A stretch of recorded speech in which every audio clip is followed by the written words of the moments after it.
When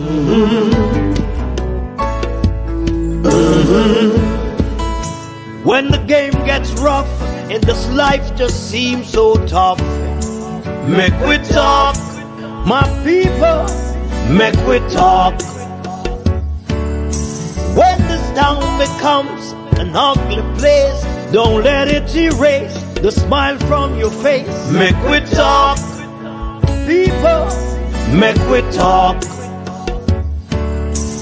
Conversation is the key, a guiding light for you and me. Spark a talk and you will see conflict solver A to Z. World leaders master the art of self-defense just by talk. So people, make we talk.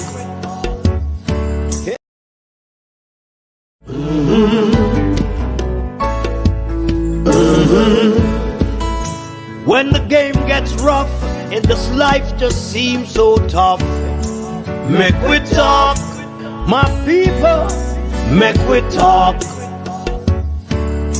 When this town becomes an ugly place, don't let it erase the smile from your face. Make we talk, people, make we talk.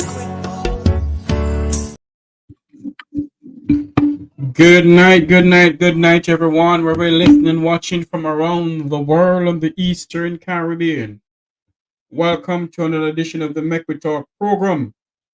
I'm going to speak about something that happened about sometime in last year, when the Minister of Information, Mr. Robert Nesta Morgan, the former Minister of Information, I should say, the former Minister of Information, Mr. Robert Nesta Morgan, went on a radio station in Jamaica that I was affiliated with. And what he did was to disrespect one of Jamaica's eldest statesmen who has served Jamaica well. And I speak none other than Ambassador Curtis Ward. At that time, the Prime Minister didn't see it fit to come out and say to Mr. Morgan, you need to apologize to Ambassador Ward. The Prime Minister didn't see it fit to come out and say that Mr. Morgan was spreading misinformation about Ambassador Ward. That never happened at all. And that is to show you how hypocritical the political party of the Labour Party is. I'm going to play some stuff for you where Nesta Morgan went on Roots FM and he said that Ambassador Ward was parading around as an ambassador and he's a fake ambassador. And you know why I bring up this information tonight?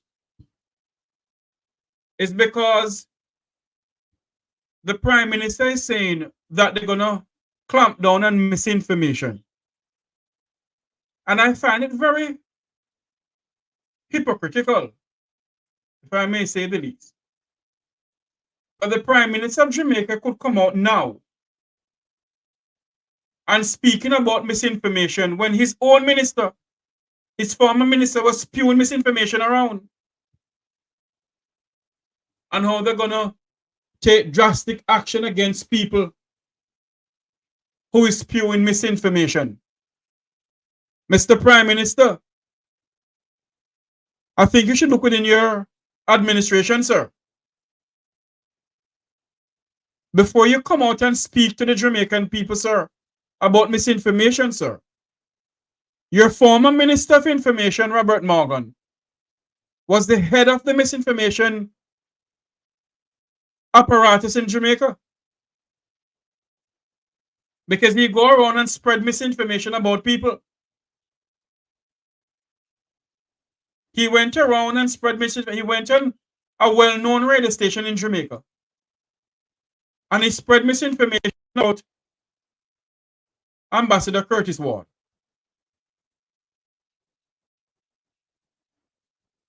But Ambassador Ward is parading around as an ambassador, and he's a fake ambassador. I want you all to listen to this. I'm not going to chat too much tonight about it. I want you all to listen to something that Nestor Morgan said on a well-known radio station in Jamaica. All when the host of the program said to him, but Mr. Morgan, we have information and we dig it up that Ambassador Ward is truly an ambassador, a former ambassador of the United Nations. He said, no, let me tell you what happened.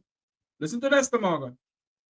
I find it very challenging that a gentleman who parades around that he's an ambassador, when he was a political appointee appointed in 2002 to a third-level position at the United Nations, expresses himself as an authority on foreign diplomacy. But Mr. Morgan, yeah. we see information and documentation that he's a former ambassador and the years that he served. No, you need to know what it is. In 2002, the Minister of Foreign Affairs appointed the gentleman to be third in line for a United Nations committee, right?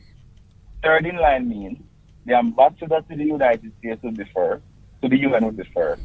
Second would be the deputy ambassador, and this gentleman was third in line.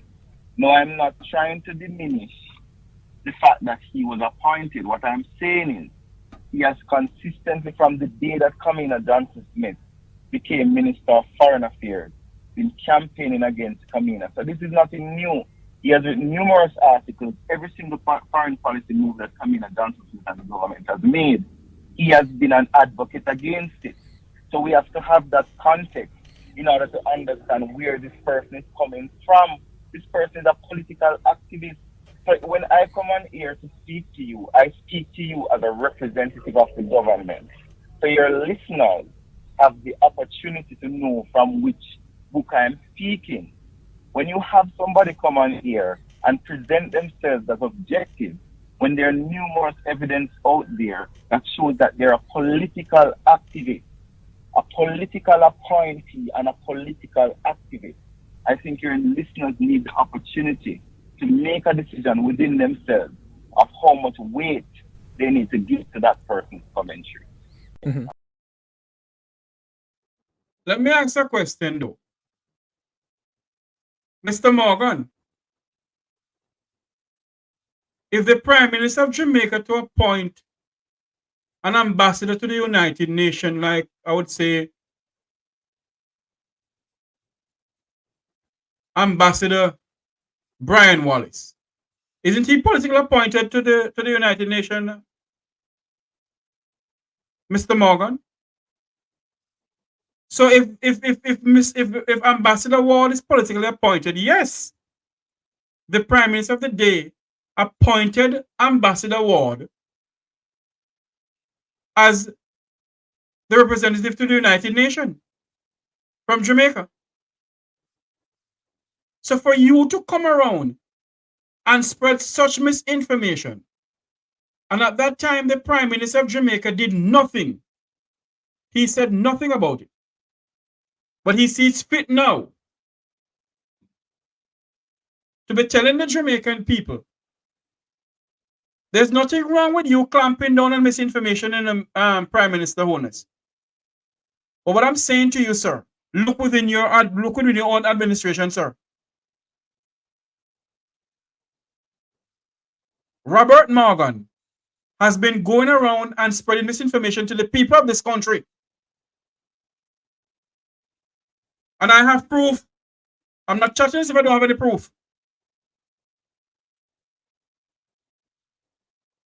Ambassador Curtis Ward served Jamaica at the United Nations very well. And for you, who has never served Jamaica with any distinction at all, and when you ask for a comment from the Minister of Foreign Affairs and Foreign Trade, they refuse to comment about it. When you ask for a comment from the Office of the Information Minister at the time, they refuse to comment about it. So for the Prime Minister of Jamaica to be coming out now to be saying that he's going to clamp down or he won't be silent. His exact word, he won't be silent on misinformation. When within your own administration, sir, your own former Minister of Misinformation, your own former Minister of Misinformation, Prime Minister Holness, has been going around spreading misinformation about people, and you did nothing about it. I want you all to listen to it again. I want to play something else. And at the time, when Mr. Morgan went and said that, then the next time in the parliament you hear something like this. Our social media warriors, like Keisha Mack, Alex Higgs, Selena, Oral Campbell, Bridget Watson, Donovan De Paz, Black Italian, Jay Brown, Alex Jano, Mr. and Mrs. Dottyman, Chopper John West from the Chopping Block, who is our personal Ian Harding.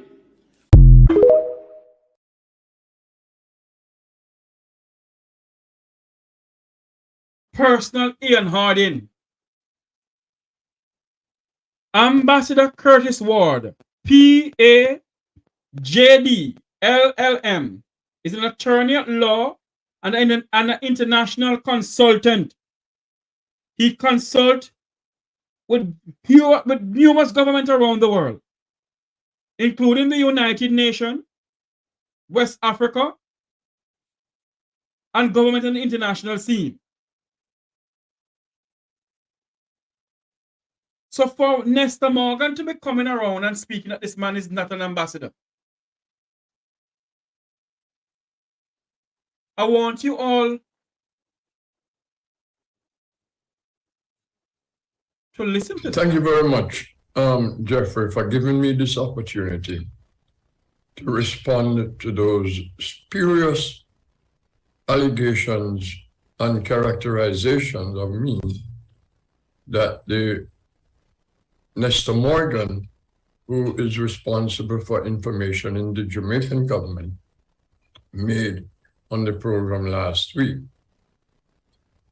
But given the opportunity with the first question asked of Mr. Morgan to clear up the confusion he has caused by his obfuscation and lies concerning the funding of the Foreign Affairs and Foreign Trade Minister, Kamina Johnson-Smith's campaign for Secretary General, and the call by the PNP for clarity and honesty, he immediately diverted to attacking me personally. He began by calling me a political activist. Yet another lie only he and his goons who follow him on social media seem to believe that by characterization of who I am, mischaracterization of who I am, the issues will go away. Since he seems to have been reading my articles in the Ward Post and listening to my comments on radio and television, he should know that I'm an analyst. He should have also known that I'm a strong advocate for transparency in government as one of the hallmarks of good governance. And I'm an anti-corruption advocate. And that I strongly believe in a foreign policy which promotes human rights around the world and a foreign policy which adheres to the core principles of sovereignty, inviolability of territorial integrity, the right to self-government of all people, and the peaceful settlement of international disputes. That has been the foreign policy of respective Jamaican governments in the past. If Morgan doesn't understand the difference between an advocate and an activist, or an analyst and an activist, and an analyst and an activist, then I doubt he would know the difference between a horse's head and its rear end. The Bible tells me not to argue with a fool. But I don't believe he's a fool. By his words, he tells me he's just being dishonest. The Bible also admonishes us that a lying tongue is an abomination to the Lord. So let me address the important issues. If Mr. Morgan knew anything about diplomatic statecraft and how Jamaica became so highly respected globally, he would have known that my criticisms of Jamaica foreign policy under the current government is because the core principles which guided Jamaica's foreign policy, which gave Jamaica international recognition long before the popularity of our music and stellar achievements of our athletes did, no longer guide Jamaica's foreign policy. Mr. Morgan admitted that he has been reading my articles. Even with a modicum of intelligence and understanding of the issues about which I write, he should have known better than to mischaracterize who I am and what I do. He also lied about my role as ambassador to the United Nations and my service representing Jamaica on the United Nations Security Council. He got everything wrong.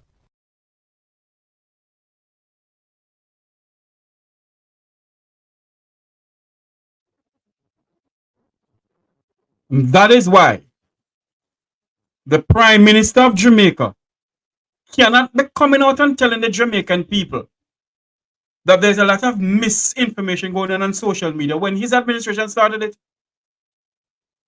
His administration started it. His administration started it, and what they did to disrespect the Jamaican people is by going in the parliament, and his deputy Speaker of the House had this to say in the People's Parliament of Jamaica.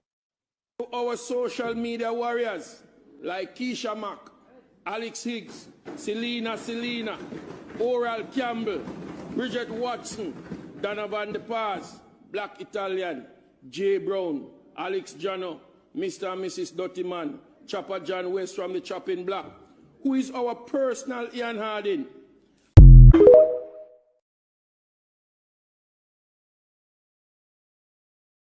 Now tell me something now. And Jamaica's chief servant have the audacity to be saying that he won't be silent anymore on misinformation. When your minister, your former minister who's the Minister of Works now, has been disrespecting the people of this country with misinformation, and you did nothing about it. Nestor Morgan went on a radio station in Jamaica. I couldn't host the program today. And my good friend Owen Brown hosts the program. And this is what all when Mr. Brown said to Mr. Morgan, but Mr. Morgan, we have proof that Ambassador Ward was an ambassador to the United Nations from Jamaica.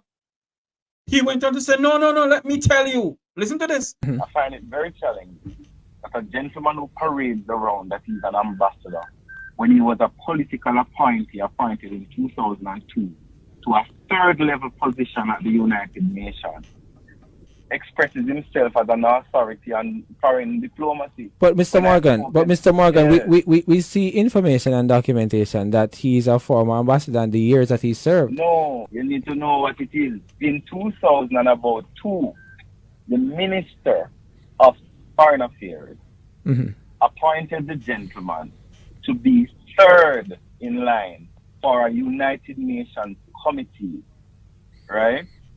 Third in line means the ambassador to the United States would be first, to the UN would be first. Second would be the deputy ambassador, and this gentleman was third in line. No, I'm not trying to diminish the fact that he was appointed. What I'm saying is he has consistently, from the day that Kamina Johnson-Smith became Minister of Foreign Affairs, been campaigning against Kamina. So this is nothing new. He has written numerous articles. Every single foreign policy move that Kamina Johnson-Smith and the government has made he has been an advocate against it. So we have to have that context in order to understand where this person is coming from. This person is a political activist. So when I come on here to speak to you, I speak to you as a representative of the government. So your listeners have the opportunity to know from which book I'm speaking. When you have somebody come on here and present themselves as objective, when there are numerous evidence out there that shows that they're a political activist, a political appointee, and a political activist, I think your listeners need the opportunity to make a decision within themselves of how much weight they need to give to that person's commentary. Mm-hmm. Now tell me something. Wasn't Nestor Morgan appointed by the Prime Minister of Jamaica to be Minister of Information? And he ended up becoming the Minister of Misinformation? Wasn't he politically appointed? Huh? Wasn't he politically appointed? Ambassador Curtis Ward served as ambassador to the United Nations between January 2000 and December 2001 under former Prime Minister P.J. Patterson and I think Portia Simpson Miller, if my memory serves me correctly.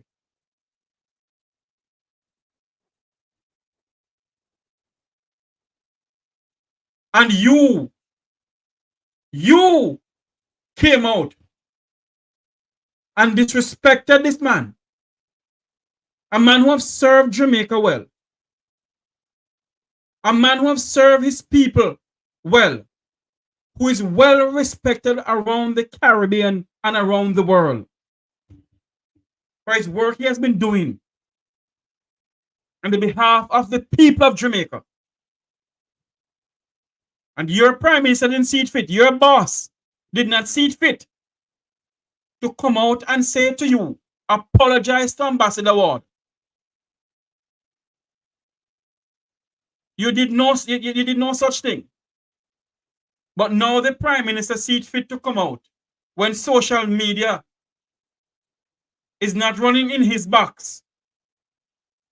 So he see it fit now to come out and says he won't be silent anymore on what is going on social media with misinformation. When your administration, Prime Minister Wallace, has been the first to start misinformation in this country. When your minister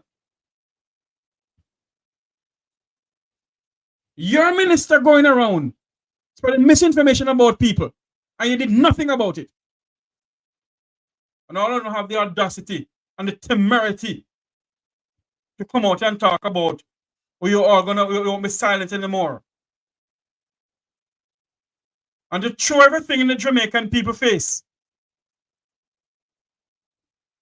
You're a Deputy Speaker of the House of Representatives. You're a Deputy Speaker of the House of Representatives.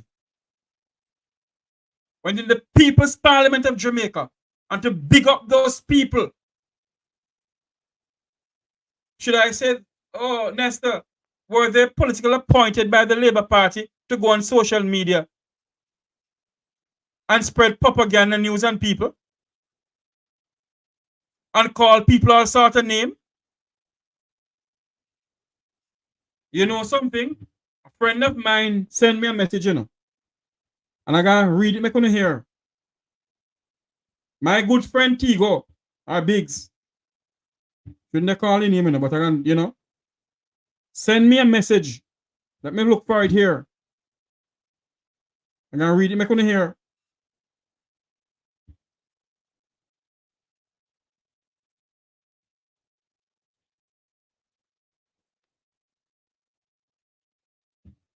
Do not make your mouth write a check that your rear end cannot cash.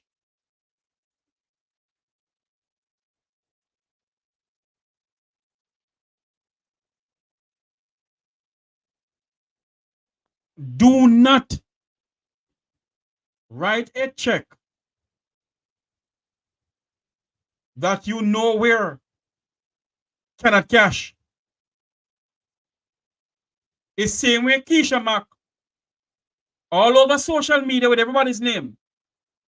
Wilfred Rattigan, Herb Nelson Jr., Rupert Francis, Jeffrey Tavares, Jamaican Carlos. And I wrote to her in her Facebook message, I said, okay, desist, cease and desist. She laughed at me.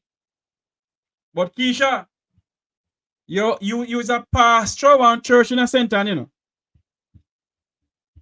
And I know your correct name. I warned you.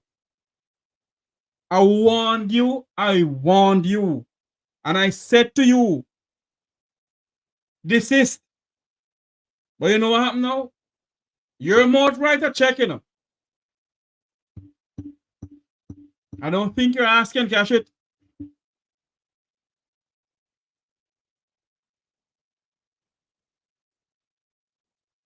The same Nestor Morgan spread propaganda and whatever on Wilfred Rattigan. You see what happened to him?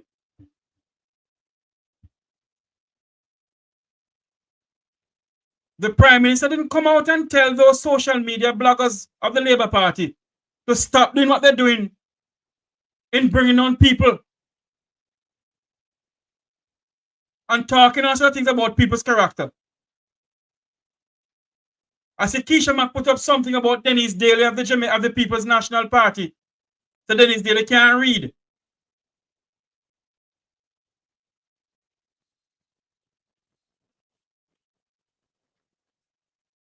And the Prime Minister come out and tell her to apologize or take it down. Or whosoever in charge of the Jamaica Labour Party bloggers. Who don't do such thing.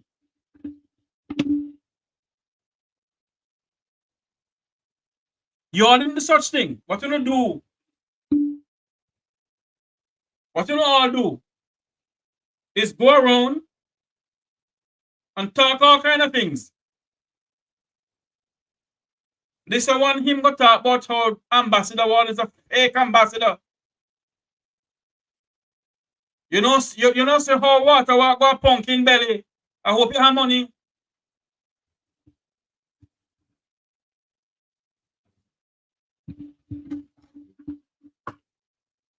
You all go around and spread propaganda news on people. And people must just accept what you're saying and do nothing about it. When the Prime Minister sees fit to come and talk, he come and talk. As the only time he sees fit to come and talk, he'll come and talk. But I want you all to listen to what Ambassador Ward said to him. Listen to it.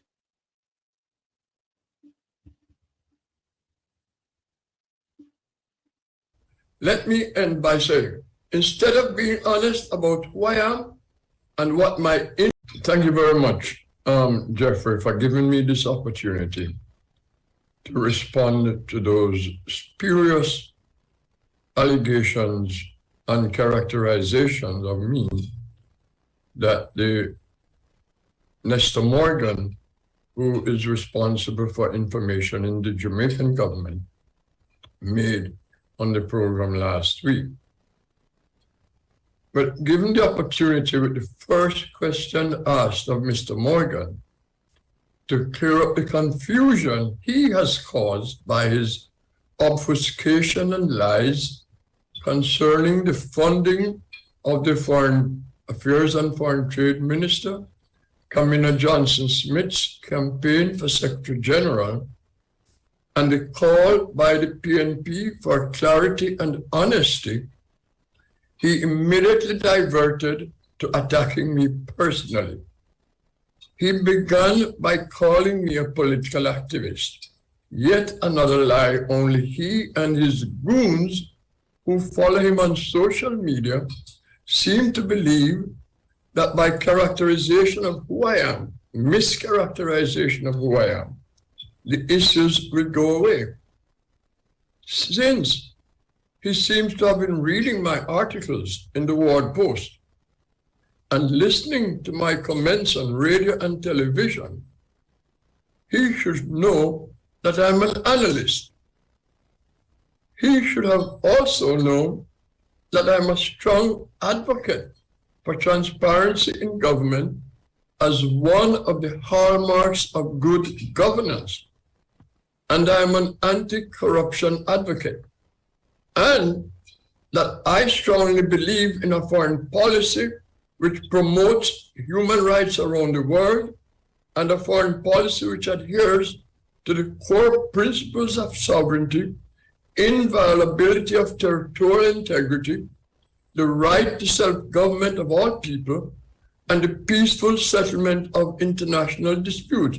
That has been the foreign policy of respective Jamaican governments in the past.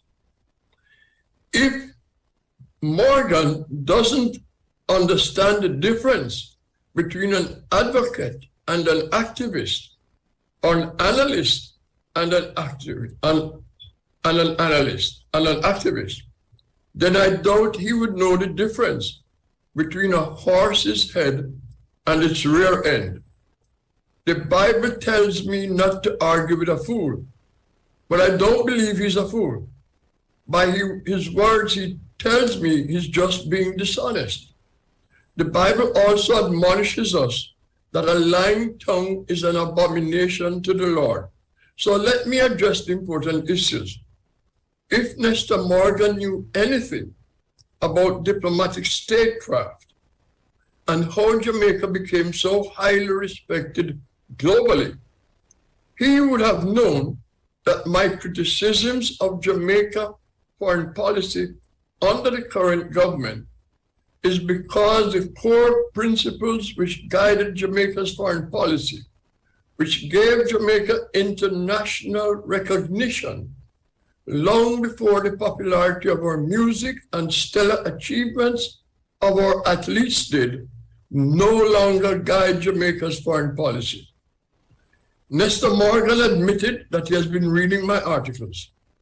Even with a modicum of intelligence and understanding of the issues about which I write, he should have known better than to mischaracterize who I am and what I do. He also lied about my role as ambassador to the United Nations and my service representing Jamaica on the United Nations Security Council. He got everything wrong.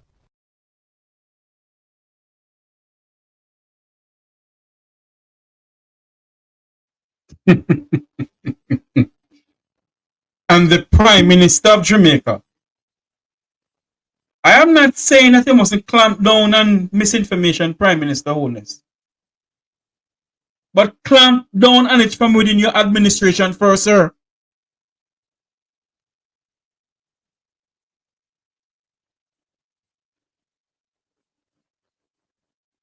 Clamp down on the administration, sir.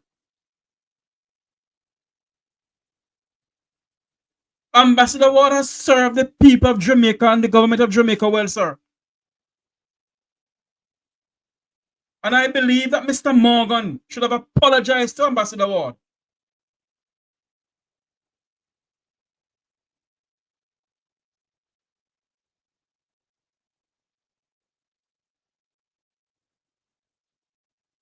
Should apologize. But they did no such thing. But they forced other people to apologize to them. And now Prime Minister Holness is saying that he will not be silent anymore about misinformation. When you have people, whosoever they are, or whosoever pay these people to be on social media, talking all sorts of things about other people. Let me find something here that Miss Keisha Mack wrote about Wilfred Rattigan on social media.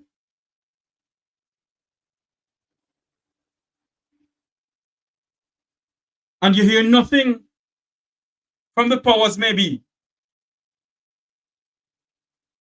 The same Keisha Mack has wrote some things about other Jamaicans. And you don't hear the Prime Minister come out and say to them, you don't need to apologize. or say to them, no, they must desist. But when social media was in their favor,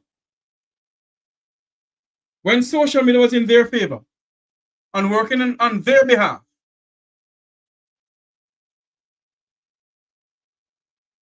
oh, it was all hunky-donkey for them. It was all good for them.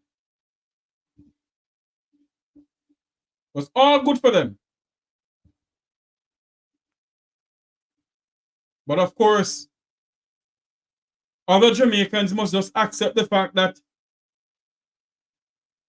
and you know what happened? The two political parties have been doing this thing, you know. The two political parties have been doing this thing. But I believe that this party here has gone way too far. Way too far. And I find it very hypocritical, Mr. Prime Minister, for you, sir, to be coming out now and saying to the people of this country that you will not be silent anymore about the misinformation going around. This has been going on a long time, sir, from within your own administration, sir.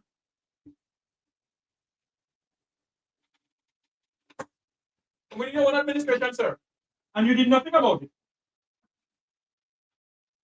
From within your own administration, sir. Sorry about that. And you did nothing about it, sir. You didn't do one damn thing about it. But when you see it fit now for you to do something, that's the time you're going to do it. When you see it fit, because maybe something not working in your favor, and you're saying that people is spewing misinformation around, that's the time you see to do it.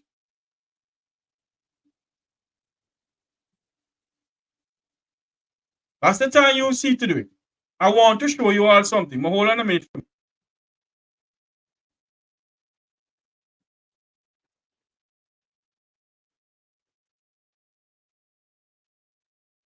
On December 30th, 2023, on a well-known Labour Party blogger social media network,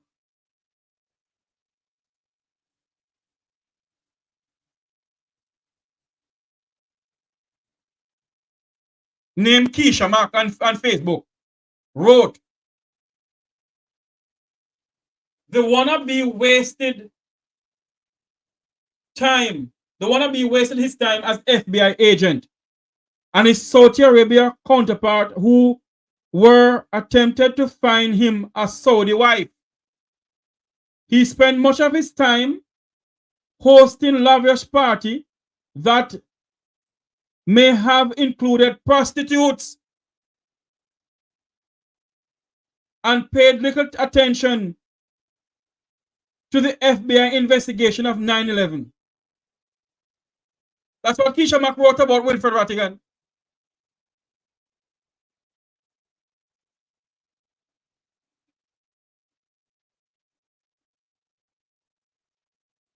There it is. There it is. That is what Keisha Mack, one of the Jamaica Labour Party propagandists, and the Jamaican Prime Minister did not call her out and say to her, listen to me, you need to stop this thing.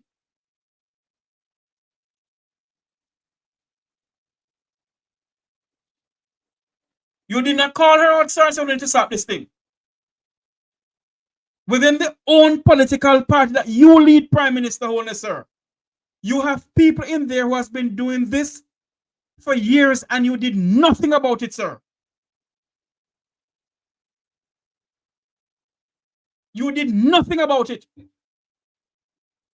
She went on and she put up some pictures and talked some things about Rupert Francis, Herb Nelson Jr., Jeffrey Tavares, Wilfred Rattigan, and Jamaican Carlos. And nobody came out and said they must take it down. It's still on her page right now. It is still on her Facebook page. And I believe that the Prime Minister wants to clamp down on misinformation. I believe the Prime Minister needs to look within his own camp. And for those young people who the Prime Minister camp have on social media talking all sorts of things, Prime Minister Holness, sir, you may not have any respect for me, but I have respect for the office that you hold, sir. And I'm saying to you tonight, sir, look within your own camp, sir. And if you want to start to clamp down on misinformation, start with the former Minister of Information, Robert Nesta Morgan, who went on a well-known radio station in Jamaica and tell the Jamaican people that a Jamaican son of the soil who have served his country well, that he's a fake ambassador parading around. How dare you? How dare you? How dare you? You will never serve Jamaica like Ambassador Ward Nesta Morgan. Never. And now you're Prime Minister. Your boss is coming to tell the Jamaican people that he's going to clamp, he won't be silent. His exact word, he won't be silent on the misinformation going on social media.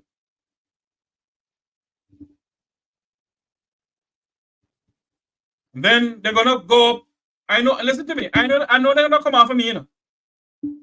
I know every single Labour Party blogger no go up on social media to talk on something about me. But I really don't care. I want to do it as what my good friend said, you know. I can read it back again. I can find it and read it again. As what my good friend said, do not make your mouth write a check that you know what cannot cash.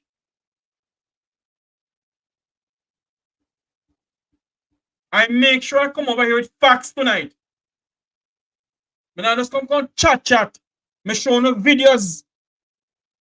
Me show no writing on Keisha Mac website. The same pastor for a well-known church in St. Anne's. She don't fit to be a pastor.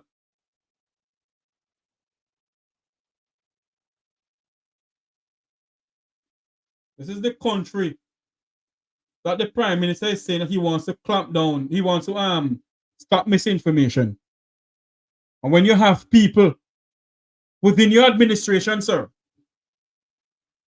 who have been speaking badly about people in our country, disrespecting others, you don't see it fit, Prime Minister Holness, to say to them, a full-time on the stop on the nonsense, you know. You didn't see it fit to do it because it was in the favor of the Labour Party then. And when you went on to say that social media would influence the outcome of an election. Well, let me tell you something, you know. Me personally, now tell Jamaicans who vote for. All I'm telling you to go out and vote. And I make sure when I come on this platform, with misinformation. I come on this platform with facts.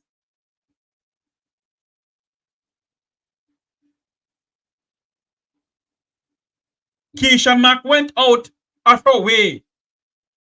I don't know who gave her this information about Jesus. What a bangarang. I do not know who gave Keisha Mac this information, stating that Mr. Wilfred Rattigan, let me find it back here. What did I do with it? Lord have mercy. Stating that Mr. Wilfred Rattigan, oh, here it is. They wanna be wasted. They wanna be waste his time as FBI agent in Saudi Arabia with colleagues, where one attempt to find him a Saudi wife. You soon find out who tried to find him Saudi wife.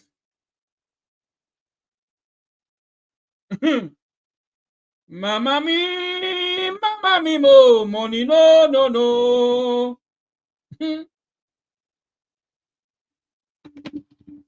We're all Jamaicans. And everybody have their preference of political parties. Some of us don't have any preference at all, including myself. We speak about what is going on in the country. And I don't think it should go away where we're all gonna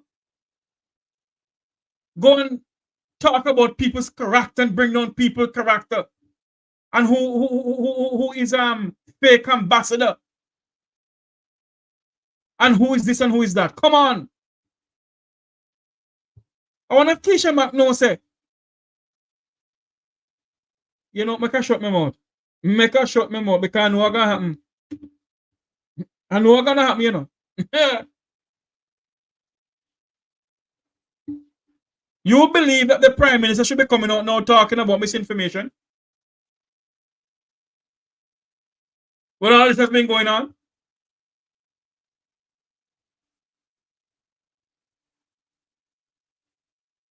Mama me, mo.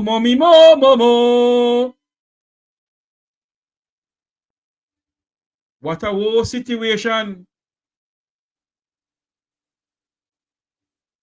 What a war situation.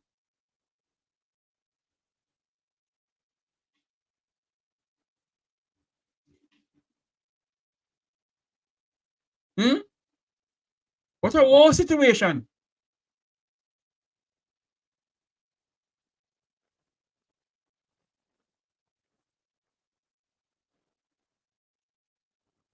You gonna go on social media and put up all sort of defamatory things about your own Jamaican, all in the name of politics, all in the name of a political party.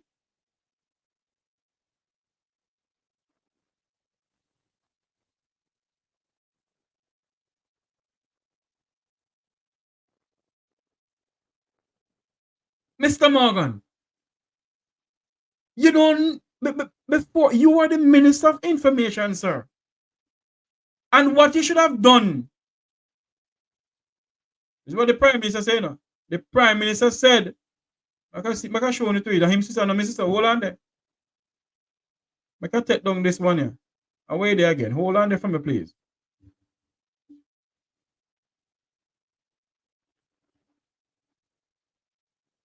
Wholeness vow to clamp down on fake news online. Wholeness vow to clamp down, that's as a Gleaner report, on fake news online.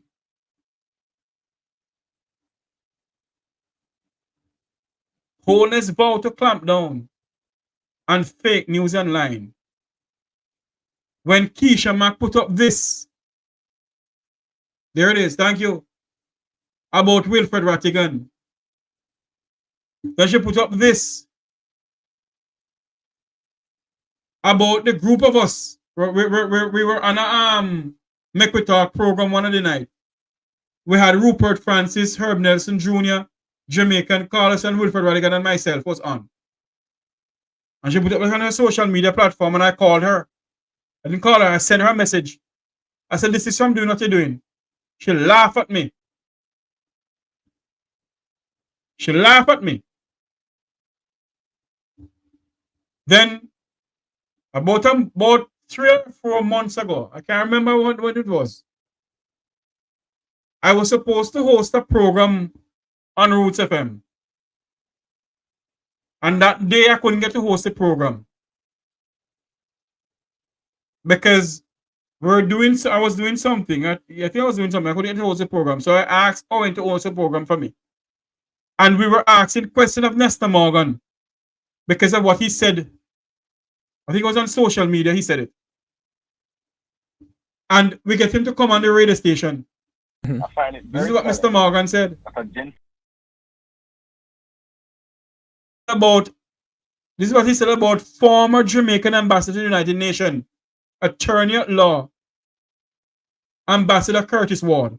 I find it very challenging that a gentleman who parades around that he's an ambassador, when he was a political appointee appointed in 2002 to a third level position at the United Nations, expresses himself as an authority on foreign diplomacy. But Mr. Morgan, yes. we see information and documentation that he's a former ambassador and the years that he served. No, you need to know what it is. In 2002, the Minister of Foreign Affairs appointed the gentleman to be third in line for a United Nations committee, right? Third in line means the ambassador to the United States would be first, to the UN would be first. Second would be the deputy ambassador, and this gentleman was third in line. No, I'm not trying to diminish the fact that he was appointed. What I'm saying is he has consistently, from the day that Kamina Johnson-Smith became Minister of Foreign Affairs, been campaigning against Kamina. So this is nothing new. He has written numerous articles. Every single foreign policy move that Kamina Johnson-Smith and the government has made, he has been an advocate against it. So we have to have that context in order to understand where this person is coming from. This person is a political activist. So when I come on here to speak to you, I speak to you as a representative of the government. So your listeners have the opportunity to know from which book I'm speaking. When you have somebody come on here and present themselves as objective, when there are numerous evidence out there that shows that they're a political activist, a political appointee and a political activist, I think your listeners need the opportunity to make a decision within themselves of how much weight they need to give to that person's commentary. How much weight? Want to see how convincing Mr. Morgan was? Very convincing. Google Ambassador Ward name and Google. As a matter of fact, upon entering this YouTube channel, I put up an entire bio about Ambassador Ward. Go on Google and Google Ambassador Curtis Ward, attorney at law, or former Jamaican Ambassador Curtis Ward, attorney at law, and you'll see what come up. That's all Mr. Morgan has to do, you know. That's all Mr. Morgan had was to do that day, was to Google Ambassador Ward. I reach out to his Foreign Affairs Ministry downtown Kingston, the same building that was built by the Chinese. Ask some question or call the Jamaican ambassador to the United Nations in New York to find out if Ambassador Ward was a fake ambassador according to him.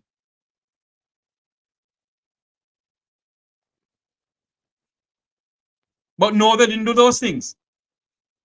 What they intend to do is to carry down people's character. And because it is turning around on the Labour Party now, the goodly Prime Minister of Jamaica, and I know they're watching me, you know. I know they're watching me. The goodly Prime Minister of Jamaica decided that he's going to clamp down on social media misinformation. But he never sees fit.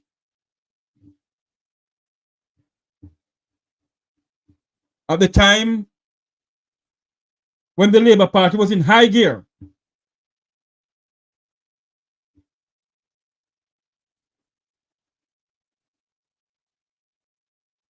what the guy name? Steve, hold on there. I can't look for him.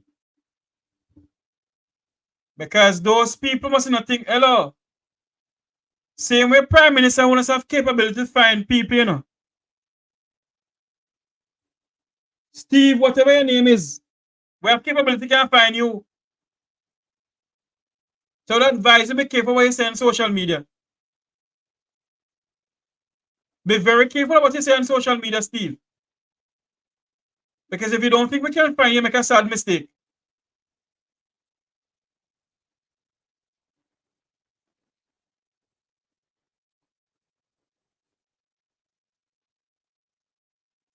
Yet the Prime Minister didn't see it fit at the time. That's so fine when you say, see? Didn't see it fit at the time to say, okay, we're gonna say to our bloggers, we're gonna be careful now. Stop all of this thing. They didn't do it. But when everything is turning back on them now, all of what they used to say about people and do about people turning back around on them. I see on Keisha McPage, she said something about Mrs. Sandra Golding, the wife of Mark Golding. Why are you going in a Sandra business now? Mrs. Golding, did Mrs. Golding trouble you?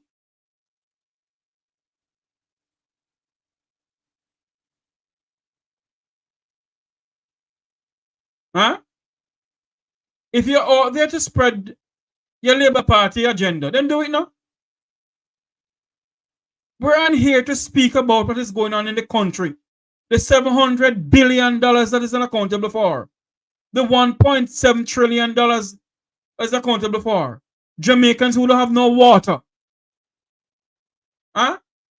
If the Prime Minister says he's going to say bye-bye to Great Britain, then why did he push up Camilla Johnson Smith to run as Secretary General to waste taxpayers' money?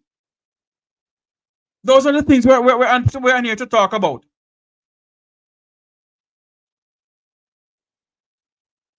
I want to find out why threatening me. I can't find him there. Hold on there.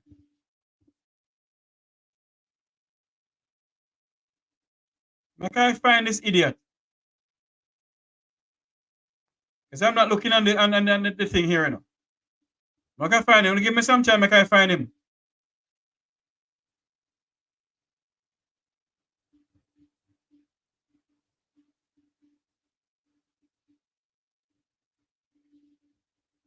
Because some of these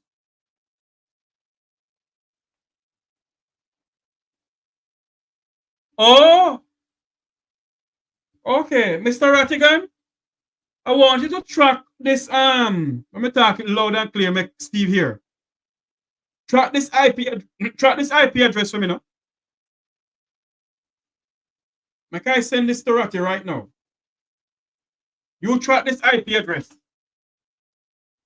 Because them believe there was a bunch of damn fools, you know.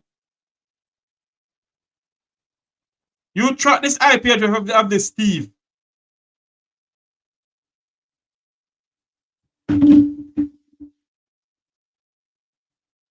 Hold on there. Make I go back up here, sir. Hold on for me, please, people. Hold on, please. I have to deal with some of these people, you know. I have to deal with them good. Threatening me. There's a bunch of fool. You look like Jamaica. You look like you own Jamaica. We can't come back to Jamaica. Ay, Jesus. You find Steve IP address for me, is it? You realize you threaten a former Federal Bureau investigation personnel and a citizen of the United States.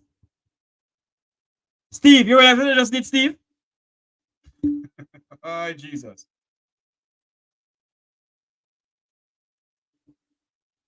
Let me go back to what I was speaking about. That we're going to deal with that. One of the things that we don't have capability. We don't have capability to track IP address, eh? That's what you think. Our people have capability to do certain things. Only the Prime Minister have capability to do it. We mustn't speak about anything.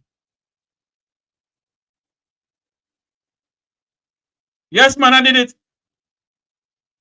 I take a screenshot of all the messages. We're gonna trace the IP address. You just threatened a former Federal Bureau of Investigation member and a United States citizen. You think America take like this when it threaten their former FBI agents?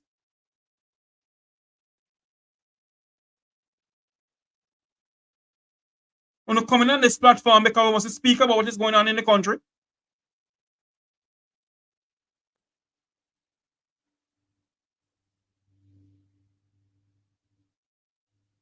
Huh?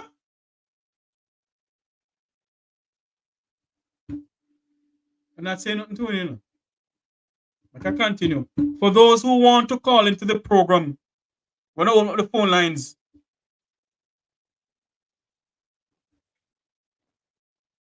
The numbers to call is 9545298030. Some people, when you threaten people on a party, you think on the party not help you? You think Andrew can take you out of jail?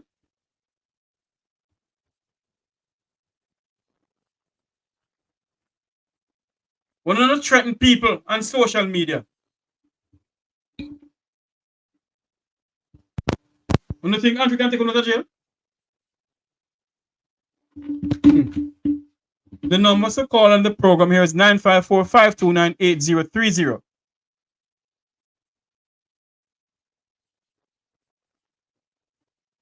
Oh, yes, it's true. They said that he wasn't any FBI agent. like how Nestor said that Ambassador was a fake ambassador. Fake ambassador. Bunch of damn numbskulls.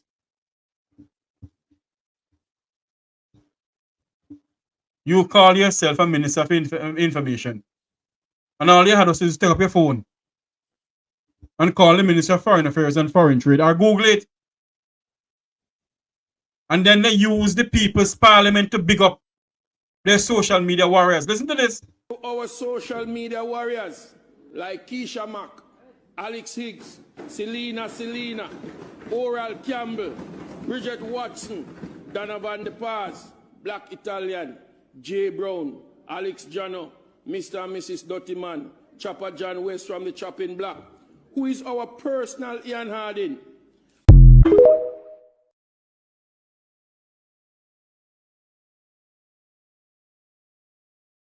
Who is our personal Ian Harding? I can't believe people, how stupid they are. They will threaten their own Jamaican citizen over political party. They will kill their own Jamaican citizen over political party. How ignorant and uneducated can we be?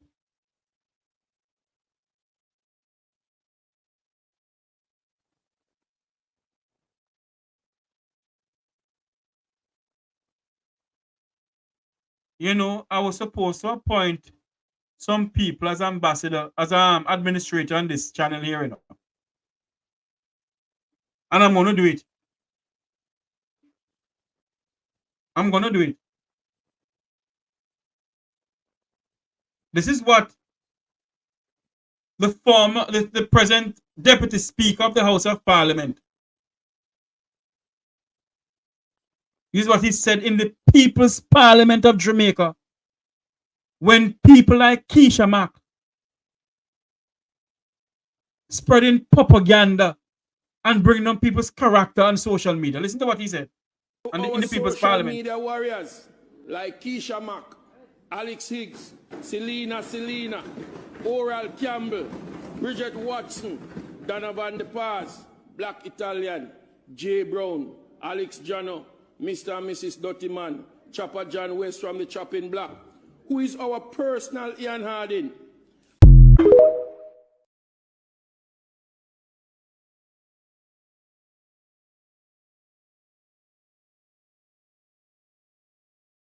All hear what the Deputy Speaker said?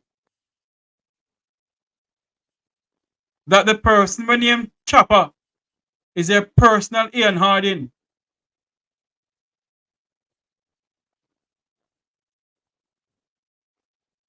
So they can go around because everybody getting paid to do what they're doing. I hope the local chip and halfpenny when they getting paid to do what they're doing can help on, you know. I hope the local chip and halfpenny when they getting to go around and carry down people's character and put up some stuff on social media when not go so. How people can help you know? And all I'm saying, the Prime Minister of Jamaica should have come out long time ago about this. But he did not. He waited until it suited him to come out. Now you say the Gleaners report, you're gonna clamp down on social media misinformation. When before you fired the Minister of Misinformation, he was already promoting misinformation around the country and on social media. And you did nothing about it, Prime Minister. You didn't speak to anybody about anything. You didn't come out and say, look, you need to stop this thing. But this morning you're going to hear the new appointed Minister of Information, Senator Dana Morris, is going to say that the time has come for all of us to stop this misinformation thing.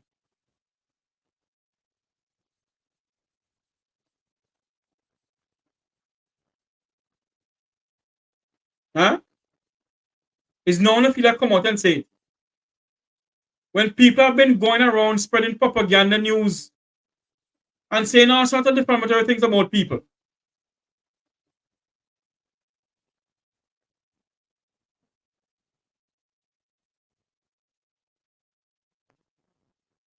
You know, clamp down on social media misinformation.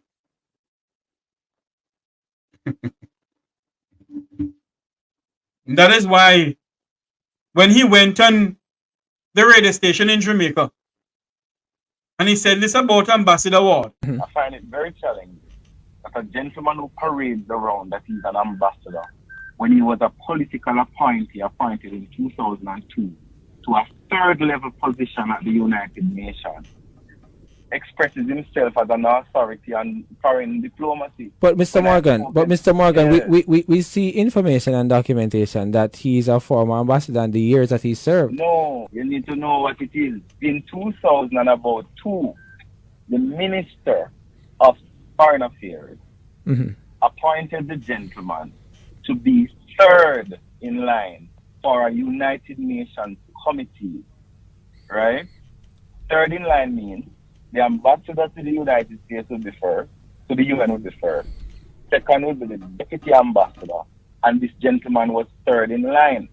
No, I'm not trying to diminish the fact that he was appointed. What I'm saying is, he has consistently, from the day that Kamina Johnson-Smith became Minister of Foreign Affairs, been campaigning against Kamina. So this is nothing new.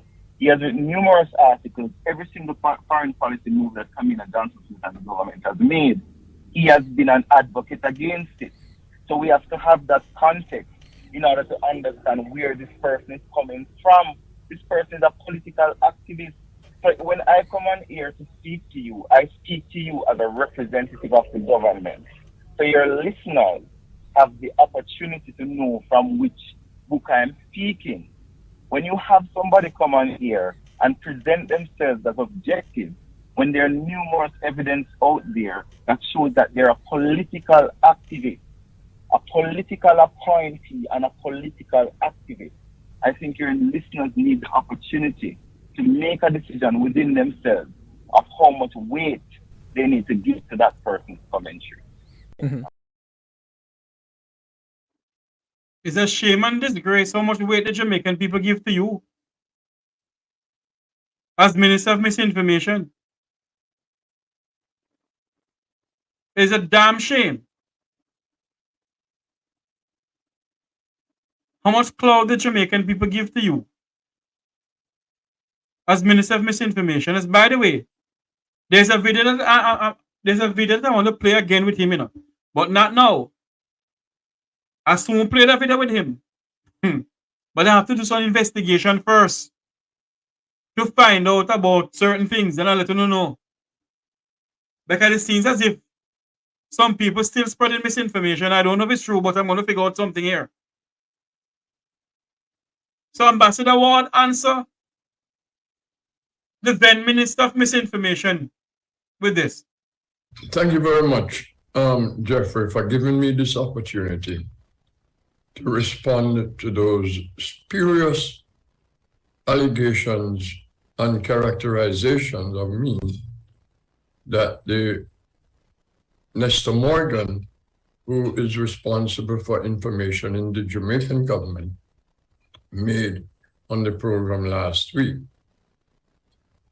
But given the opportunity with the first question asked of Mr. Morgan to clear up the confusion he has caused by his obfuscation and lies concerning the funding of the Foreign Affairs and Foreign Trade Minister, Kamina Johnson-Smith's campaign for Secretary General, and the call by the PNP for clarity and honesty, he immediately diverted to attacking me personally. He began by calling me a political activist. Yet another lie only he and his goons who follow him on social media seem to believe that by characterization of who I am, mischaracterization of who I am, the issues will go away. Since he seems to have been reading my articles in the Ward Post and listening to my comments on radio and television, he should know that I'm an analyst. He should have also known that I'm a strong advocate for transparency in government as one of the hallmarks of good governance. And I'm an anti-corruption advocate. And that I strongly believe in a foreign policy which promotes human rights around the world and a foreign policy which adheres to the core principles of sovereignty, inviolability of territorial integrity, the right to self-government of all people, and the peaceful settlement of international disputes. That has been the foreign policy of respective Jamaican governments in the past. If Morgan doesn't understand the difference between an advocate and an activist, or an analyst and an activist, and an analyst and an activist, then I doubt he would know the difference between a horse's head and its rear end. The Bible tells me not to argue with a fool, but I don't believe he's a fool. By his words, he tells me he's just being dishonest. The Bible also admonishes us that a lying tongue is an abomination to the Lord. So let me address the important issues. If Nestor Morgan knew anything about diplomatic statecraft and how Jamaica became so highly respected globally, he would have known that my criticisms of Jamaica foreign policy under the current government is because the core principles which guided Jamaica's foreign policy, which gave Jamaica international recognition long before the popularity of our music and stellar achievements of our athletes did, no longer guide Jamaica's foreign policy. Nestor Morgan admitted that he has been reading my articles. Even with a modicum of intelligence and understanding of the issues about which I write, he should have known better than to mischaracterize who I am and what I do. He also lied about my role as ambassador to the United Nations and my service representing Jamaica on the United Nations Security Council. He got everything wrong.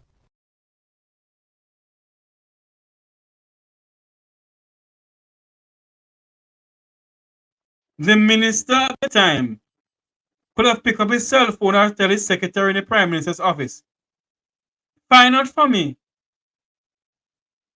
from Jamaican ambassador to the United Nations in New York, or call the ambassador in Washington, D.C. and find out if Ambassador Ward, according to you, is a fake ambassador. But you did no such thing. You did no such thing.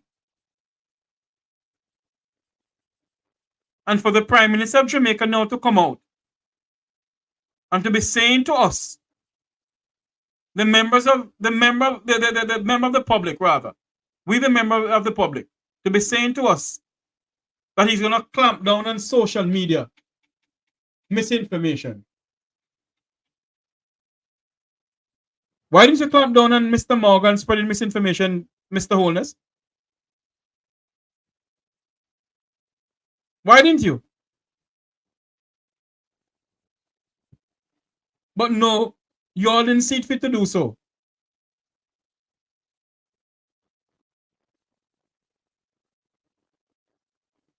The same Mr. Morgan went on his good friend, blogger, YouTube channel and said some things about Mr. Rattigan and his friend YouTube channel.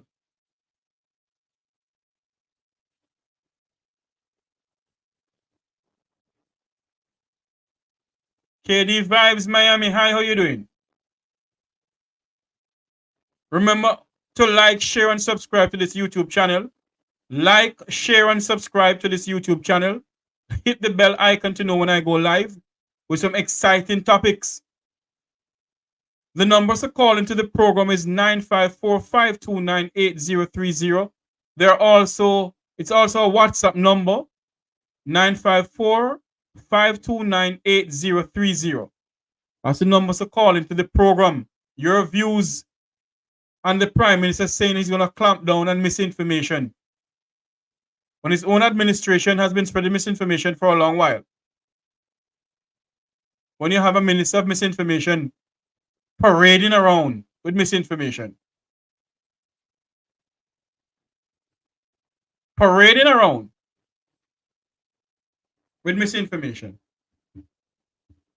You hear nothing from the Prime Minister until now, because apparently nothing suit them this time. So what they have to do is come on out now. Come on out now. And to speak about what is going on. Because it doesn't suit them. It does not suit them. And what hurt me most of all, is when you're going to use the People's Parliament to promote your fake agenda. And that is why you must listen to this man here, Listen to him. But this is what he said. I've always said to people, do not trust the words of politicians. Good afternoon, good night, welcome to the Mekotar program. Hello, good night, welcome to the Mekotar program. Good night, Jeffrey. Just read to what. Boy, I'm there here, Miss P. How you doing? Boy, I'm there. I listen every shibang around.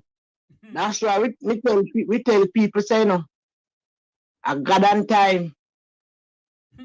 God on time. You saw them confused? Very much so. Them confused, their head. They don't have them buying part up of their head. They don't know what to do. No. These people so like when we grow. They hear they said you come like a girl in a coronation market. And that Jamaica Parliament become. No, how dare you? We know when it comes to politics, people throw them like a politician what and go on. But you're going and trouble the man's wife when you're in a parliament. You're going in the man's private life. Right? And the honorable Prime Minister, see nothing wrong with that. No, it's not the political platform and trying to look at chasm. We all understand that and make a joke. But if you go in a personal life, accusing him of breeding him wife at the age of 14, so that time that this mark would have been 10. Eh? And talking those things and the Prime Minister cannot see to come out and say to the nation, say, I am not in with this and rebuke people them. And no Keisha Matthew and Trouble Rattigan. Let me tell you, a handsness. Who people for think before no hack comes what near it is politics. Think. Keisha Mark, me don't know you. I wonder if you have picked me. She's a pastor, you know. She's a pastor in a center and she preaching in one church in a center and getting a spirit and that is hold on, no man. yes. She's a rubber associate who stole the Honda, mama. Speaking of That is the reason. I tell you, say, church, me no want nobody invite me and no church, especially in Jamaica right now. Because if you is a pastor and you been doing these things, what kind of pastor you be? What a pastor supposed to look like and do? That them a hypocrisy because problem. When no don't say young people them a problem and young. What example no I said and every prime minister the box stop at your foot. Eri, whatever I name, and him in a parliament a big up blogger. He said 85% of us sitting here cannot test to them and them make them win. Chopper for the chopping black Italian, Keith and Mac and in name all of them. I want to win the election and no problem. Now that the same thing spin pound, it's a big problem. It's a low down blow. It don't look good. It better not just shut up no mouth. Only that disgrace to yourself, to the country, to the parliament, to the people them. Only that disgrace to the dog, to the mongrel dog we walk Jamaica road. Uno low. There's nothing to describe on low. All labor rights. Layman, poor people labor rights. Uno look now yourself. Look and say uno leader. We're not praising low, in dirty, not about him no good. People look at Prime Minister is a privilege. And you get a privilege like that to be one of the biggest office in the country. And you behaving like this, like that little dirty foot girl downtown? A Ghana people life and attack and foolishness. And you see one come out and have a prime minister say, you are going to block them and you are going to find them and you are going to do. I hope you find this one first and make an example out of them. I hope you find the one when named Steve Nugget on this platform here. Yeah. Hold on there for me. Prime Minister Holness, you said you have the capability to find people on social media. Well, I hope you find one of your bloggers who came on my platform a while ago and threatened not only me, but threatened Mr. Rattigan. Mr. Prime Minister, all the way, Mr. Rattigan and the blackers them a do. If you feel like them a tell lie, because every time they talk something, I will come from for your mouth. You say hard respond Jamaican must hold the government accountable for not doing their work. No, they will hold you accountable. Why are you quarreling? You remember you talk so out of your mouth. Mr. Morgan tell you must not believe the word of a politician. And not lie nobody a tell for you. If Mr. Rattigan or Mr. Herbert, Jeffrey Lowe, we and Loan come out and say something about you. And you know like them a tell, counteract them, sue them, carry evidence. You know, do none of them they don't good thing you do. I said, them I say. Then say you sitting here and declare. Declare, show them, shame them. Then say 6 person in a parliament for illicit water. Call out the name. Anything people do, you go opposite. And they say, wow, what a nice. Then say $700 billion can be accounted for. Show them say can accounted for. And top quarrel. And top good. You go down too low now, man. And when you're not doing this labor right, you want to make it bad for yourself. Because you are sick people to mock. You not crying. You not coming like when sitting that dog do the down road and rain falling. You not sick, drunk or to mock. You not be stopping and look good. What example I set for the country? It don't look good, people. It don't look good, it don't turn good. And Mr. Wallace, it understand that you grow in the Seventh-day Adventist church. Me also grew up in it too. And to one them have principle. So you are a disgrace to the Seventh-day Adventist family. And the Seventh-day Adventist family must call you out. Miss P. And say, no, you go too far. Miss P, I want you to call me back. But let me take some more calls and I want you to call me back, all right? Okay. All right, thanks, man. The numbers is 954-529-8030.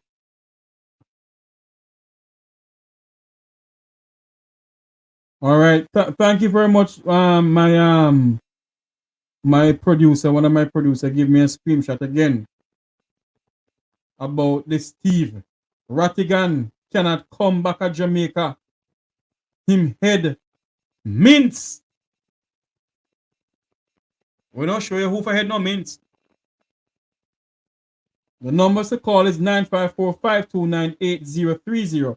Some people was calling. Let's see if I can get back the person who was calling us. Let me get back this person here.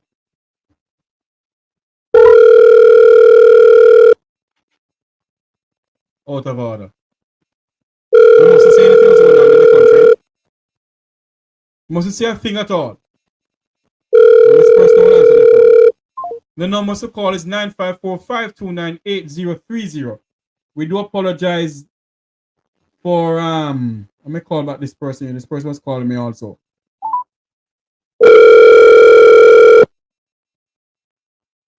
Get back the person here. 8030. Well, they're not answering again either. Hello? Hello? Yes, I had a missed call from you. This is the Make We Talk program. Go ahead. Oh, Jeffrey, how are you? You're live on here, man. Go ahead. All right. So I was saying to myself that if the Prime Minister is going to clamp down on social media for false information, yes, he should be clamping down on himself first.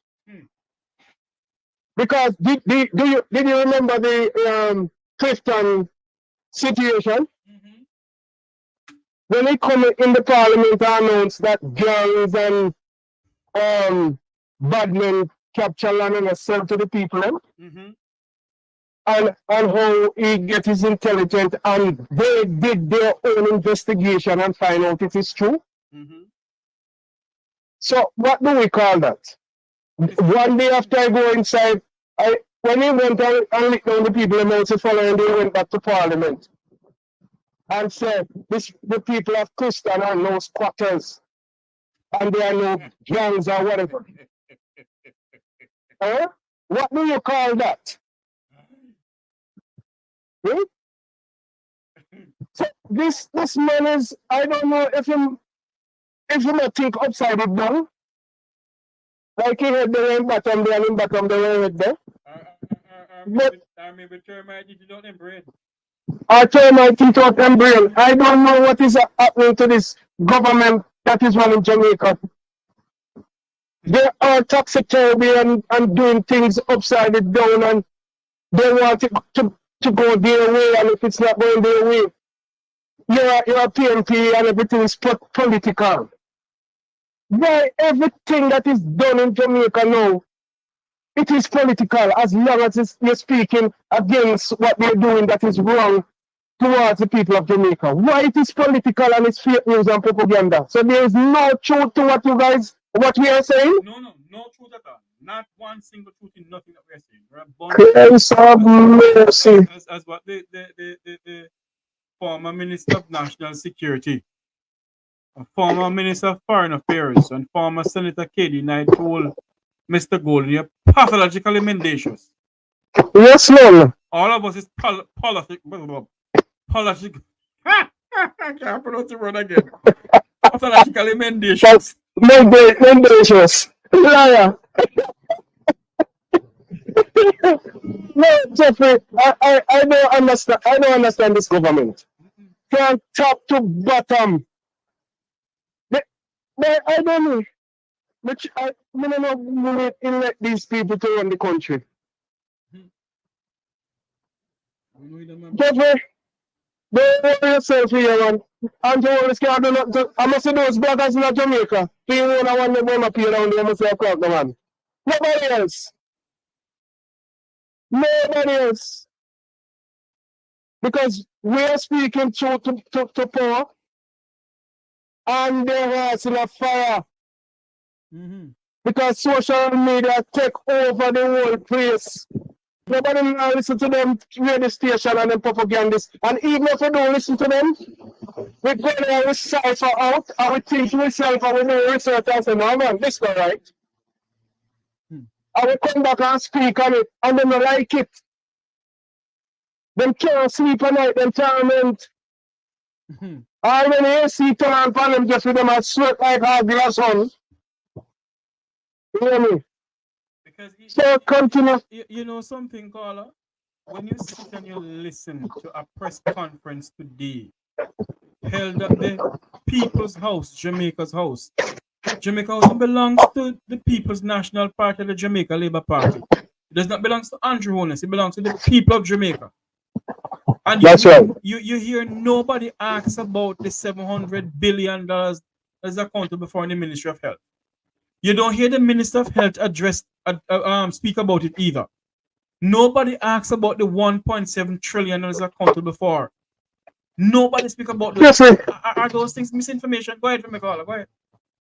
Jeffrey, I was listening to the other program. Honest to God, when Christoph started, I have to come off of it. Because I couldn't be able to listen to the man at all. And the question that the journalist asked, make me really wonder how It seems as if the Prime Minister's press secretary or somebody said to the journalist, my question, the questions you're going to ask. Yes, you can't ask this, you can't ask that. Yes. There was no sensible question asked to the man. And the man blame PMP, say the PMP them have blown trumpet, whatever you call it. And not true to what they're saying, and they change from ventilator to nebulizer, and then change to that, and listen what this man is doing and saying. I couldn't continue to listen to him. Jamaica, well, I'm sorry for Jamaica. I'm going to tell you, I don't know Jeffrey. No. It's rough. One thing it's rough. Doing, sir, the people who country to be sorry for themselves first doing it, sir. Who? And the people who are country sorry for themselves, then may God help us. May God help themselves. And help we too. Because we have here selling money down there, and we don't up here stress out yourself and a chat, and everybody we collect them down there just as a boy, make them go and work. But I kind of sympathize with them because they can't really come out either as such. Some of them come out and really make them voice be heard, but they're afraid. One thing but you have some politician and police, and you have some people who are there when you get 3 points. I look here. Yeah, what they call it, smoke, what they play? Pure, what? Pure and kill and smoke and forget, something like that. Yeah. It's terrible. Jeffrey. All we can do, my friend, is just keep the fire burning. Yes, sir. Out, and from we're speaking the truth, and we have information to back it up. Nobody can say that. Well, you know what, Jeffrey? The truth need no defense. There you go. The truth need no defense. Because prime example. What? When Mr. Morgan, the former Minister of Misinformation, can go out on a radio station and end up saying that a Jamaican was served his country well, a former ambassador is a fake ambassador parading around. Huh? How low can we get to this point? What are you? Hey, the man of minister around. I know your program is very respectful and disrespect people in the program. But the man of minister in the Jeffrey, you have to call him Mr. Morgan, you know. Yes. We have to put on the name of Mr. Morgan minister. But the man nothing. I tell you something, Elizabeth. I grew up in an environment where no matter what it is, as what Michelle Obama said, when they go low, we go high. But Jeff, you all them use that the phrase there. Eh? You them use that the phrase there too.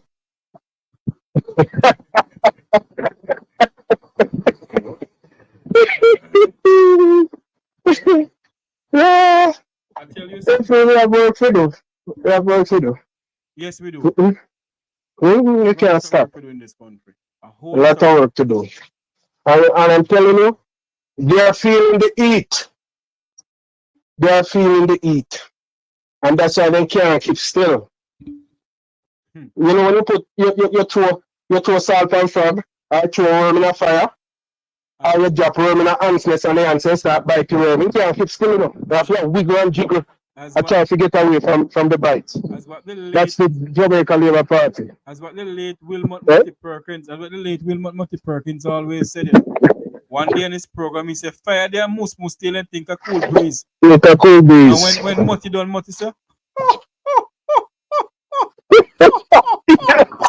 the center cannot hold. Yes. Yes, sir. And that is going on.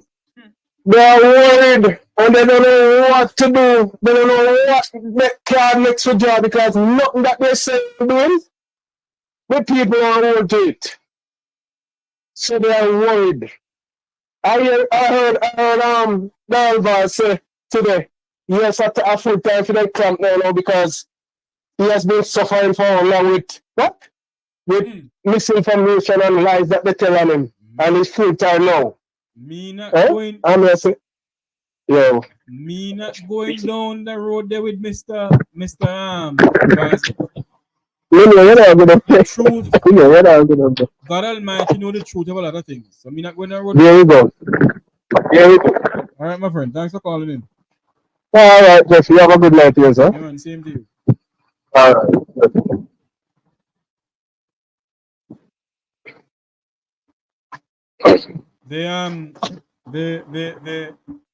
What I was saying earlier on, listeners, is this. The late Wilmot Perkins always said, the center cannot hold mere anarchy upon the land. But before he said that, you know what he always do? He always said, he'll make a joke and he said, the center cannot hold mere anarchy upon the land. And when Mutty used to say those things, you used to wonder what is the hell Mutty talking about? But what is going on in the country? That's what Wilmot Perkins used to speak about. And Wilmot Perkins to get his facts and come on the air with it. And that is why I will get my facts and come on the air with it. And when you have people who is supposed to be leading your country, is giving your people misinformation, and your prime minister, who is supposed to be the chief servant of the country, don't see that his former minister of information was misinforming the people of Jamaica. One of them was my topic for tonight, that ambassador was the fake ambassador. A pleasant good night. Welcome to the Mekutar program. Hi, brother Jeffrey. How you doing? You're looking and living like Mutty Perkins, my brother. The late Wilmot Perkins. Man, let me tell you, as a 15-year-old child, right? I was busy calling Mutty Perkins. Yes. You hear what I said to you? Yeah, man. So he's a great man. Indeed, you are right that the center cannot hold. There will be mere anarchy. That was always his opening statement in many of the shows. But I call him Brother Jeffrey because I'm really angry. And let me say why I'm incensed. Why you say that? Yeah? How could this gentleman, who the ambassador could be his grandfather, could be his uncle. As a matter of fact, ambassador, you're correct. Ambassador could be his father. And his father. Yeah? And you mean to tell me you are going to pass your place in this manner? This man has served I have known of Ambassador Curtis Ward for many years. Where was he when Ambassador Curtis Ward was guest lecturer many times for Ambassador Sukab? You remember Sukab lectures? Oh, yes. Yeah? Where was he when because this issue is because this man is speaking the truth. And you are right, Jeffrey, in saying, Brother Jeffrey, in saying that the Call me Jeffrey, issue. man. What do you call it? I call my brother Jeffrey. It doesn't matter. I know, man, I know, but you know, it's out of respect. Yeah. So it is right when you look at it. You know what is really shameful when you have a leader who can now be attacking free speech and now be quoting the statement of the former president of the U.S. fake news and fake statements. This man is conundrum is cooking up a narrative that does not exist. Because when I listen most of the vloggers on social media, they play what he says and they play what he said. Yeah? And then they compare it and they say, this is the lie. So where is the lie? If you say that the cup is blue, Brother Jeffrey, outside of Parliament and inside of Parliament, you say, no, the cup look yellow now. Isn't that a lie? You and I'm making I'm simplifying it, but the reality of it is that there's the inconsistency in the statements coming from the PM and his team around this fact about misleading information. It's big lacking because when you look at it, you have a sitting member, this deputy speaker of the house, publish malicious information that he's been sued for. You have Rattigan suing this minister for malicious information as well, right? You have others in his own cabinet who have come under litigation as well for statements they have made previously. And you're going to try to label other people as being miscreants and agents of misinformation. Sir, nobody hates Jamaica. We all love Hold on a Jamaica. minute. Is you the call head boy? Yes, man. It's me. Oh, Jesus. Is somebody else to pick up head boy in the family? Welcome to the program, head boy, man. I don't know you at all. I know you didn't realize, and I was actually trying to step in and step out quietly. No, man, you can't do that at all.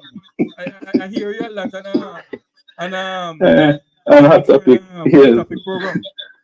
Yes, I was actually trying to step in and step out. But I support your program. I've been listening to your program for many years, even when you're at Roots FM. Yeah? Nice, man. Let me tell you how long I remember the days of Roots FM with ISIS. Yeah? Yes. With Dudley Thomas, Loretta Bailey.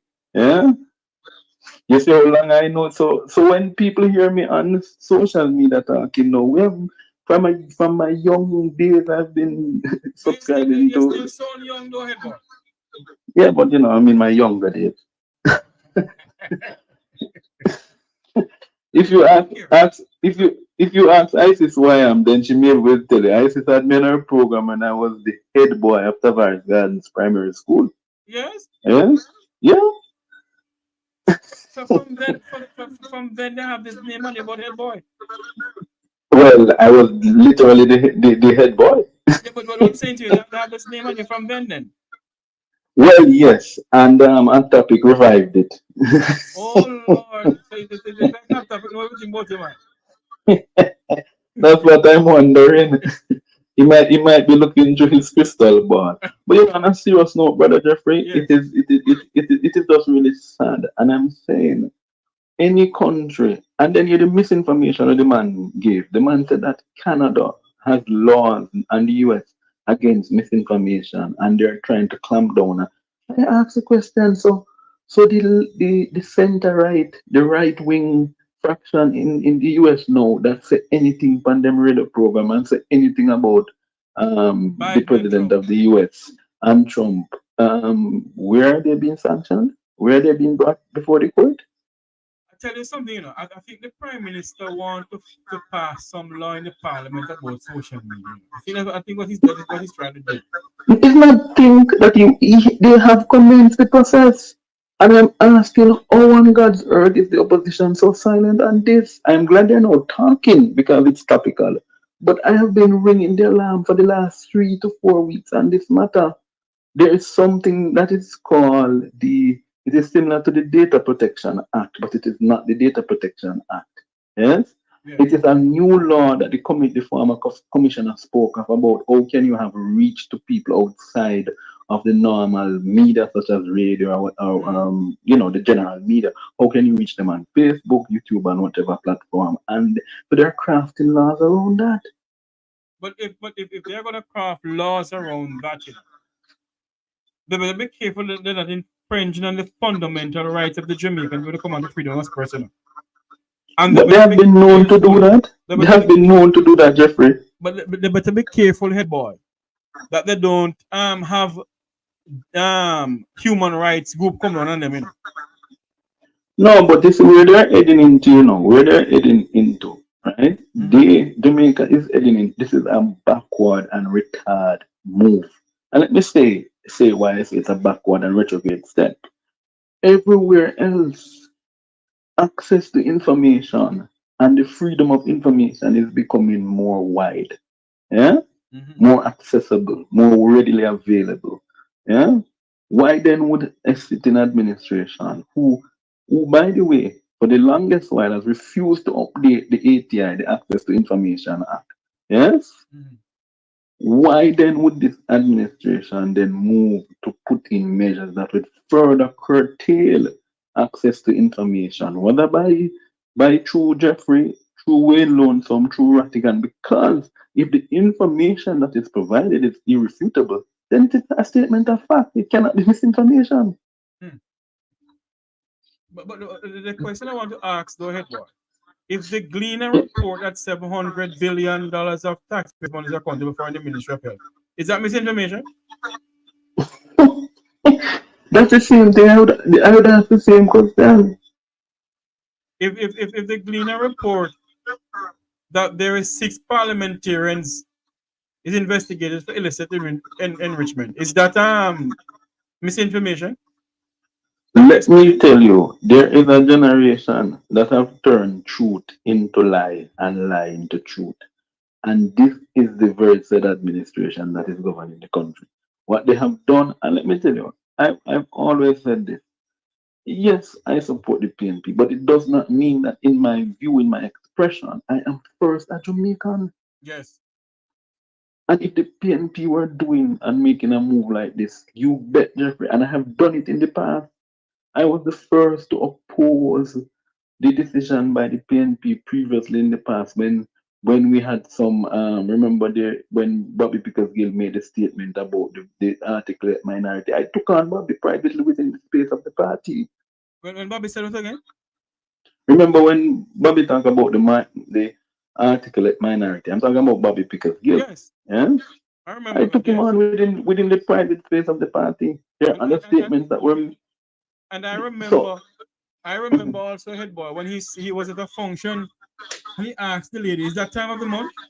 You remember that? Yes, it's that time of the month. Exactly. And I took it on publicly. I remember you were the main campaigner for that. I remember that. Yeah. I said there's absolutely no way you can have a minister at a function where the taxpayers, people paying him, and Bobby Pickersgill, the former chairman for life of the People's National, well, not former, he's still a chairman for life of the People's National Party. When he said to a person at a conference or somewhere, a lady, "Is that the time of the month?" And I took him on.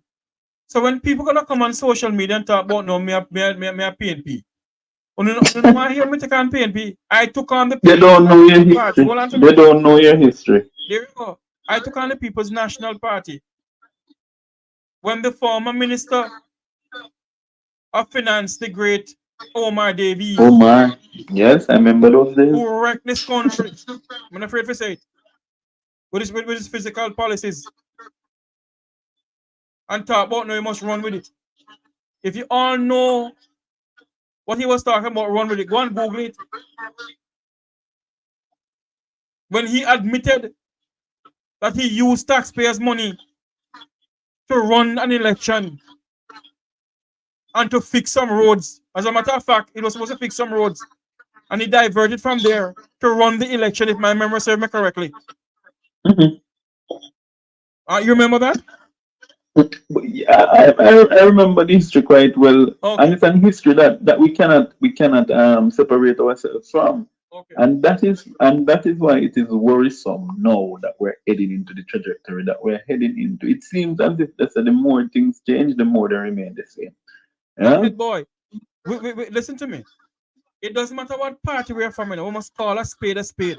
In the Yeah, man. 1990s, when they locked down Central Bank, there's a couple in Mandeville that I know very well who hung themselves Yes. because they're going to lose their house and everything they had.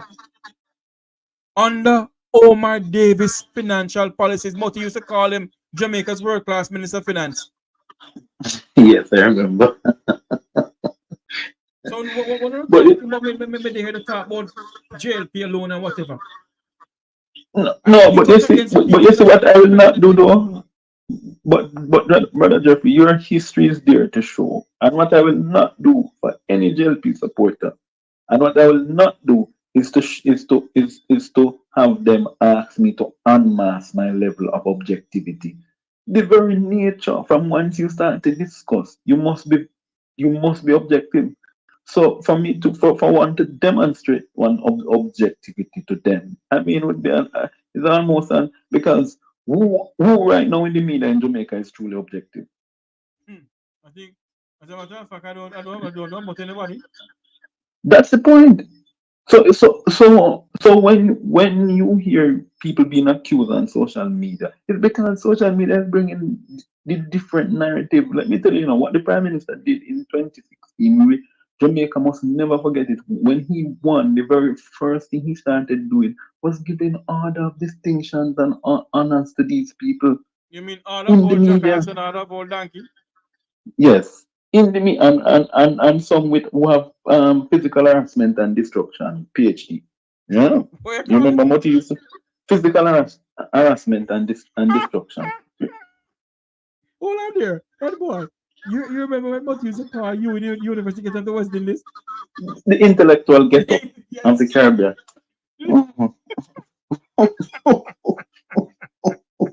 Moti, hey, you remember what Moti said? That people should be ashamed that no man, not people. He said that the school that PJ went. Mhm. And he said that the school should be ashamed to end up producing To a man like associate them. Patterson. Yes, Calabar. And he was a Calabar graduate himself, Remember that Moti went to Calabar as well, Of course, yes. After he left Portland, he came to Calabar for studies. When I hear Moti say that day, I laughed like a week. When Moti done said, here Moti. You want me to give you the laugh? I have the laugh, I laugh it from my mouth.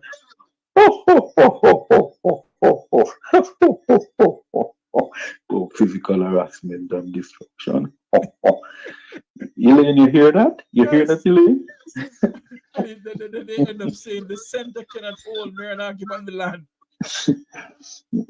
But what I must say, and that is one of the next thing that has hurt me, we have never truly honored Moti Perkins. No, but hold on there, head boy. Moti always said, I don't want no order, bad ordering. No, he never wanted it. He refused it many times. Yes, because he's the one who opened up my eyes to realize that a lot of people who's getting this award don't deserve it because some of them are rapists, child molesters. Honestly. And I laugh because I am saying, I am over on topic. I'm known to open the fridge, and I am behaving myself over here. No, man. So, but yes. Yeah, remember, Lisa Hanna, when she was Minister of Culture, took on a senior technocrat in her ministry. Yeah? Mm-hmm. Because of the very said allegations of child molestation. All right. And it was said, I'm not saying this is true, it was said, she went as far as to the PM at the time to say, look, if this is not dealt with, I'm not serving in the cabinet. Yeah, mm-hmm. You remember? I wonder if you remember who we're talking. I'm not calling nobody name, but I'm certain you know who I'm talking. I think I have an idea who you're talking. Yes, I know you know it too. Yeah, And so you're right. Many of these persons have been governor awards, and if you know who they are, as began you say, if night fit turn in a day, hmm? And that is And why, they're our topic. That is why, you see me, everybody know who my family is and who I'm related to. Every single soul know. I don't spread it as if it's whatever. It's none of my this is Jeffrey. Family is family. This is Jeffrey. And where my allegiance stand, if I'm pronouncing the word correctly, is with my country, Jamaica. I do not believe that I should assign myself to any political party in Jamaica. I keep on saying this, and I know that maybe headboy and other people may be saying, Jeffrey must stop it. no, but I agree. You are entitled to that view. I personally do not see which government in Jamaica's 62 years of independence have done enough for the people of our country. Well, I could honestly, Jeffrey, I could challenge you on that as a friend and brother. I could challenge you on that, and I tell you why I'll challenge you on it. Much credit has never been given to Portia Simpson Miller, the most honorable Portia Simpson Miller. And let me tell you why. Yes, you speak of the 18 years of the PNP, and of course, anybody who's honest enough to themselves will say those 18 years were not smooth 18 years. There were 18 years that were not without their challenges, and of course, we're not without some crazy mistakes that happened. Yeah? However, fast forward to 2007, Bruce Golding became Prime Minister. By the way, I had some of the other comrades, I'm not afraid to say, I had some of the greatest respect and regard to this day for Bruce Golding, regardless of what happened and how he panned out. I believe he was, in fact, a beacon of light to Jamaica at that period. Yeah? Now, Portia retained power in 2011, 2012. Remember, that in 2009, this government went to the IMF for an agreement. They sent home Derek Latibodier, the bank governor. Yes? All of us agree that Latibodier had overstayed his time. However, you were in the middle of negotiating an IMF arrangement. Yeah? You sent home Latibodier because of vendetta from Jamaica College days, by the way. Yeah? They sent home Latibodier. Latibodier went home. They brought home this governor from Barbados to become the bank governor. What happened? The IMF agreement was not negotiated properly, yeah, which resulted in us failing many of the tests from the IMF. I don't think we'd even pass one of them. Yeah. So the economy and our exposure haven't come from the 90s with a fiscal policy that was not quite disciplined and was dependent on debt to service the economy. What you saw that Portia now had to not just, even though yes, she was a part of that cabinet that presided over it, she now had to chart her own way. Yeah, and much to the help of Dr. Peter Phillips, who and Mark Golding too, who was a part of the legislative agenda. Yeah, you see that it was during that period that Jamaica started to make some attempts. So the strides that we see now, the change in the Jamaican economy that you see now, came about because of those hard decisions that Portia had to take, and it could not be done by anybody else but her, because she alone had that political capital to spend. And I think that the country has never truly given Portia the credit that she has deserved. She has never gotten it, Jeffrey, and you know that. That's true. You have a point. You have a point. That's true. Because when she's supposed to be at home with her family for Christmas, she's in Washington, in the halls of Washington, trying to get to Maxine Waters and others. I had the privilege of knowing her on a personal level. Not that we were friends, but I had access to her at a certain level. Yes? And I can tell you, she never stopped working. Jeffrey, there are times when people close to her to tell her, come off the road now. All 1 o'clock at night, she coming from negotiations with the union dinner. She never needed to be at the negotiations, but she said, I am the prime minister, I am the leader. I must sit down with them and hear what them want. Yeah? And this was the sort of leadership that we had compared to what we're faced with now. People downgrade her, disrespect her, or she uneducated. But the uneducated prime minister, as on the claim she is, was able to achieve one, the restoration of Jamaica's name on the international scene. Yeah, I don't know how it look now. It's up to you to say. But I know. Not only I was saying it to a former ambassador, not Ambassador Ward, former Jamaican ambassador. I won't call her name because if I call her name, she'll vex with me. I know she watches my program a lot, and I think you know who I'm talking.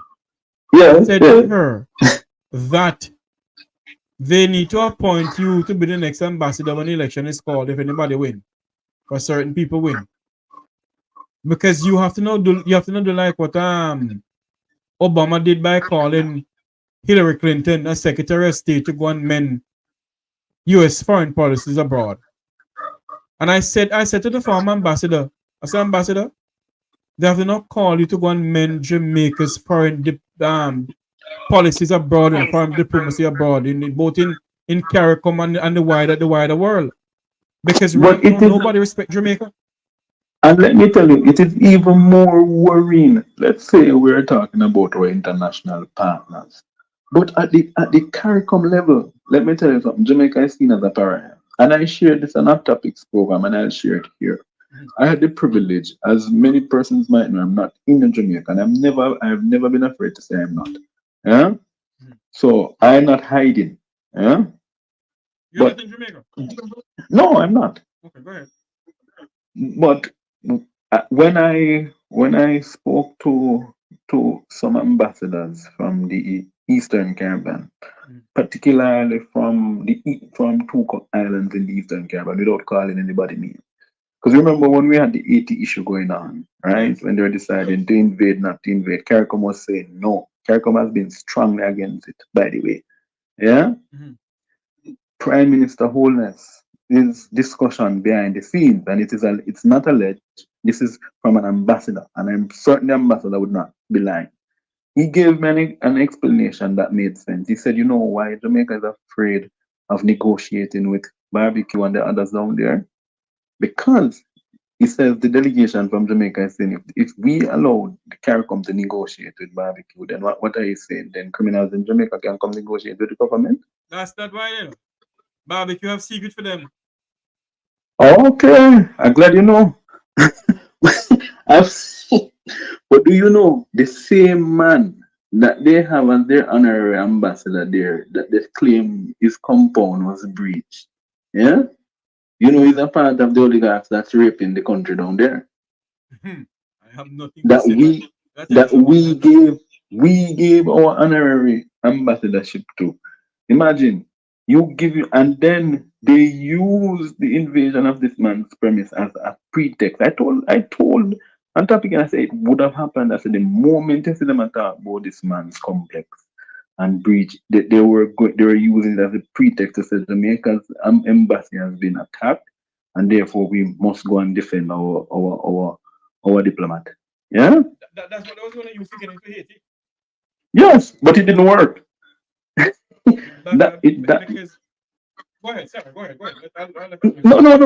No, go ahead, Jeffrey. Go ahead, because I think you and I are thinking the same way. Go ahead. Why didn't work in it? Because when we start hit out against it, yes, and they realize that and they keep on saying, but no man, big head Jeffrey Tavares is onto something. Ratigan is onto something. So they back off. And when we got Herb Nelson involved and Herb started give us some information and support, they back off fully. But you want to hear something and let this be breaking news on your program. Yes. They must ask the question, which controlling family in Jamaica was a major donor to the Labour Party? Which one of them have major interest in Haiti? Hello? Hello? No, you know me, I know liar going to come call me, you know. Liars never call me and they will never have the chance to call me. Yeah. Yeah. That they can call such man on the phone and him say, oh, come up to my home. As a matter of fact, I'll send the jet, or do you want me to send the helicopter? So when you see them talking about interest in Haiti, it is the interest of their friends who control significant portion of a certain sector in Haiti. Let me not say anything more. And don't you realize that if we don't be careful, No, head boy. Sorry. Yes, no. Yeah. If I get you on that topic over here one night, I'll be good, Oh, definitely, man. Definitely, I'll talk to him and yeah, man, I'd love to have you over here one night. We could really talk about and the topic should be reason about Jamaica. yes, not a nice topic. Jamaica. Yeah. Yes, but as I was saying, you know something on topic, head boy.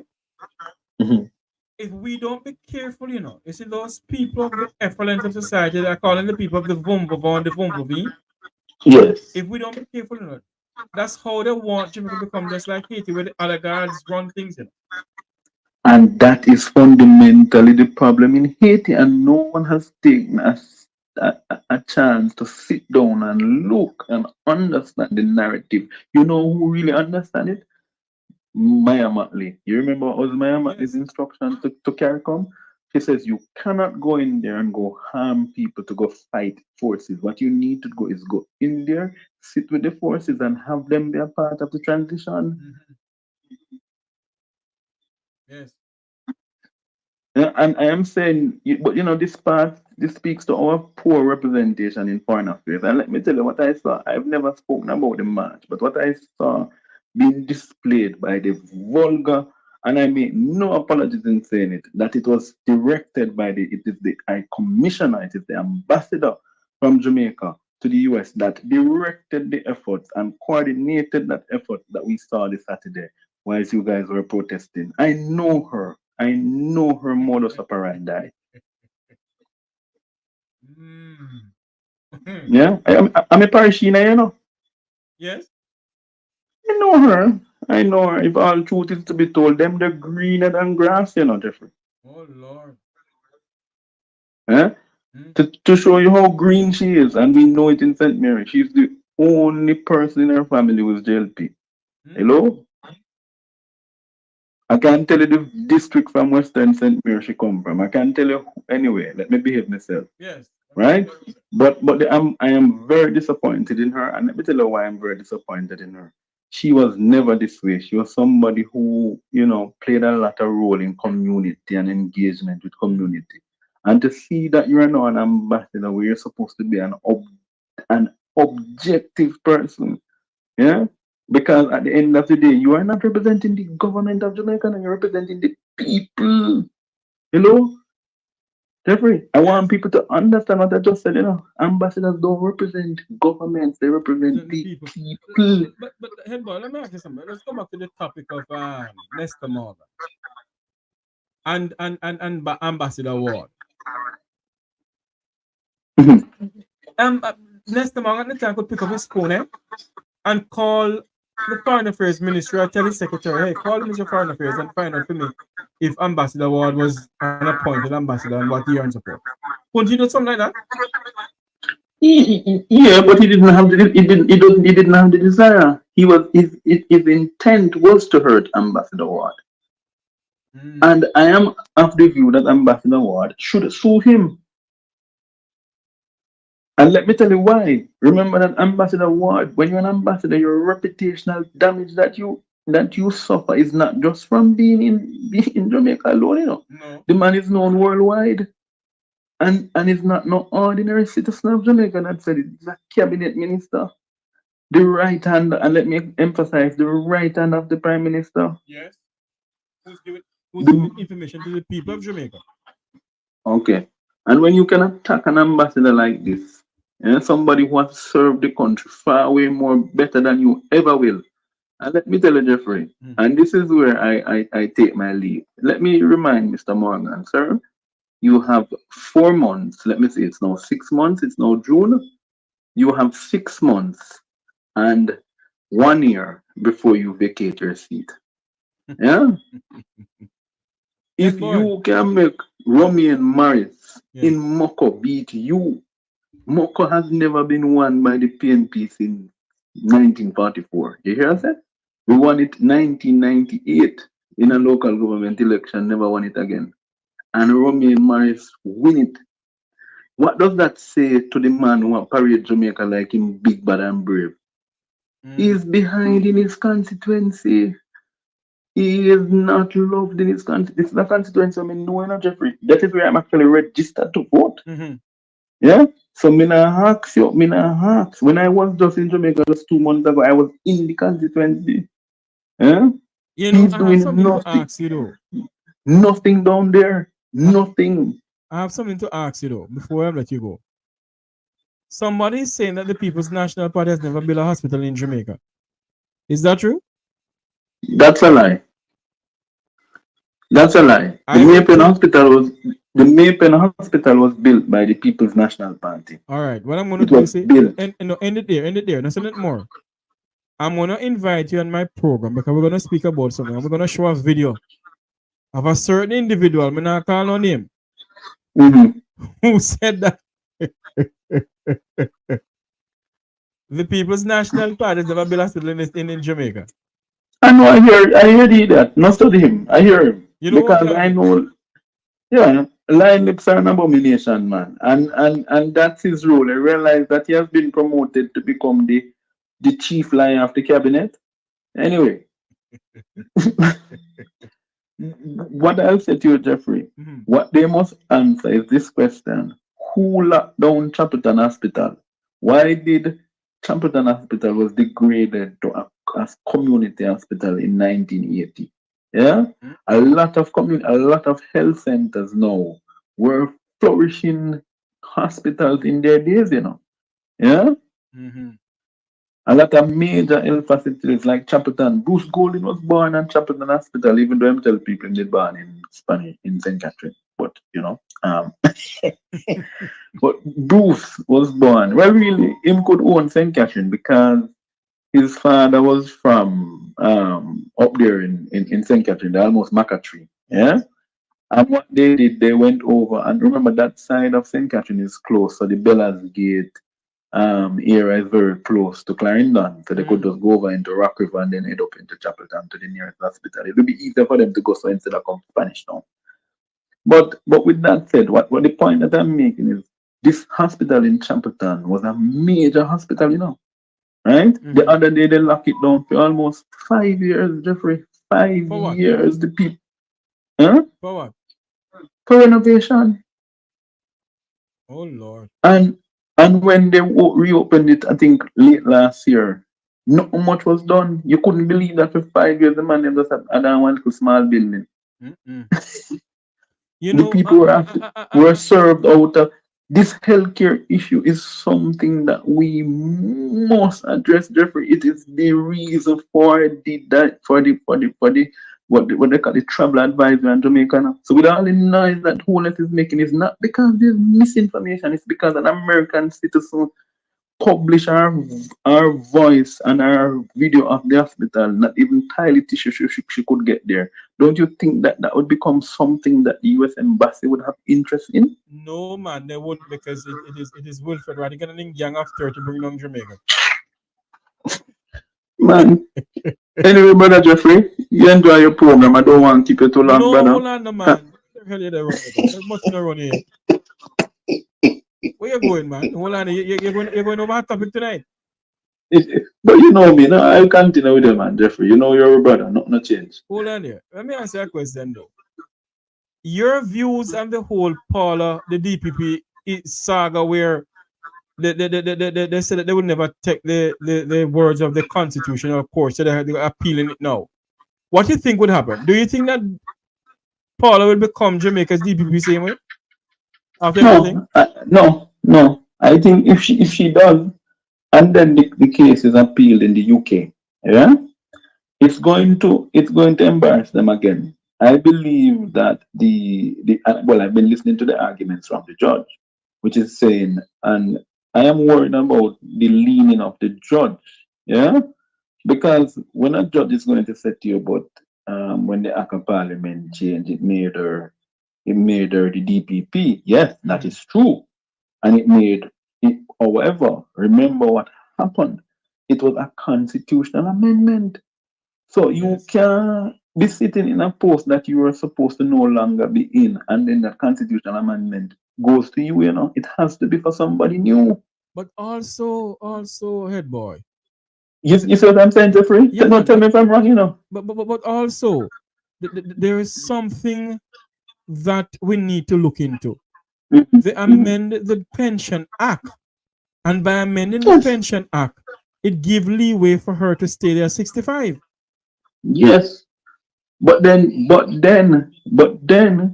what we must realize, which is crazy, an amendment to the Pension Act is in fact itself will soon become issues for persons throughout the wider country. Because here the problem, that amendment says you can work up to a certain period and where you can delay the collection of pensions.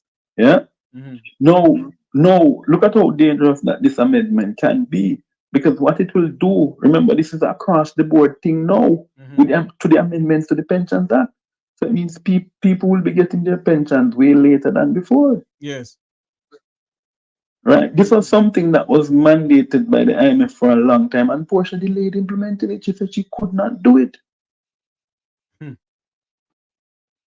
So could it be that they hurriedly snuck it past under the decoy of the DPP without letting the wider nation know the implication that this amendment to the Pensions Act is going to have? What I don't understand though, head boy, is that when she applied for another extension, the Prime Minister said no. So how is it that now the Prime Minister is silent on this? Something like, I don't know. You want me answer it? Yeah, man. Because you know I'm going to get bad now, you know, but you won't get any lawsuit. You know I'm guided.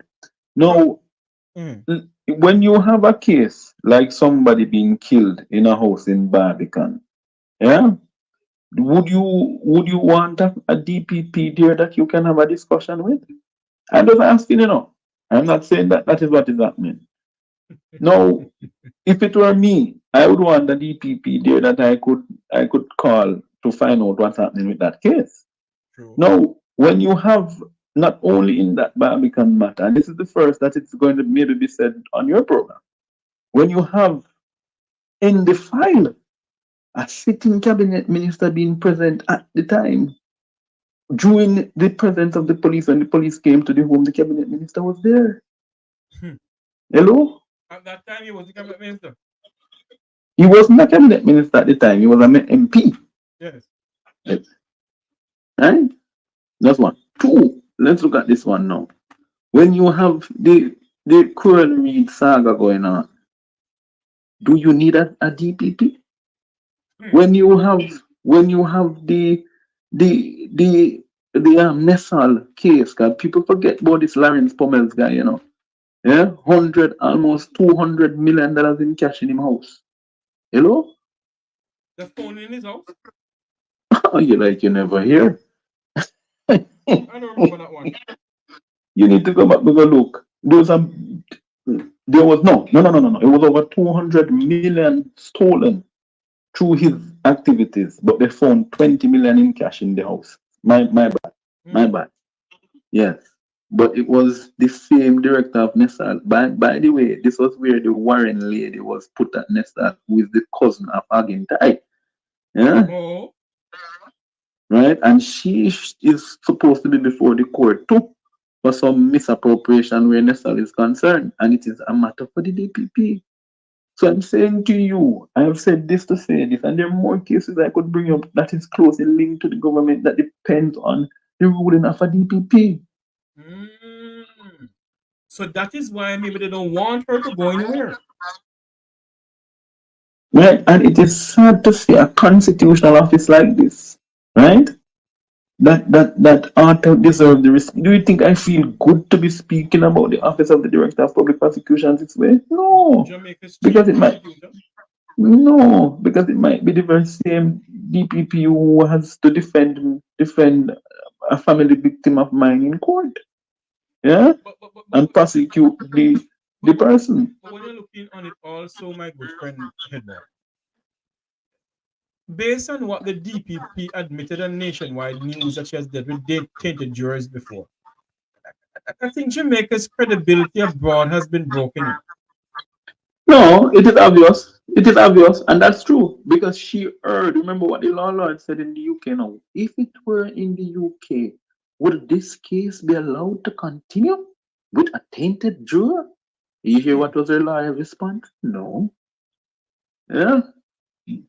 So That is to show you that the Jamaican government has no regard for the rule of law in this country. One name law, you thought law street? Well, or our mother-in-law or sister-in-law. Remember, this was the man who went to Bishop, my good friend Bishop Bishop Williams on Walton Park Road, right? Went to Bishop's church. After him did sign the undated resignation for Chuck. No, for Tufton Williams and the other guy there. Yeah? And him kicked them out, the two of them, and him kicked them out the Senate, right? And went to the church the Sunday and said, "Oh, I feel so bad. I should not have done it," because the Constitutional Court had ruled that he was in error, right? And then the 2 weeks after, the man appealed the case. Andrew's not an easy person to see him there. No, Siaga teach him, so you can't expect anything better. I mean, Siaga himself was a nation developer. I'll not disrespect the former prime minister. I have the greatest respect and regard for the man as a man of culture, for somebody who did not come from Jamaica but embraced our culture and embraced our people. I want to play something for you. I want you to listen to something. I want to play something for you. Hold on there. All of a sudden, everybody turned on. You better learn that in any organization, it's only one done by rule.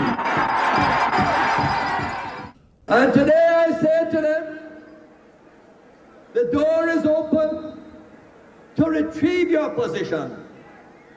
Take a candle, sing a sankey, and find your way back home.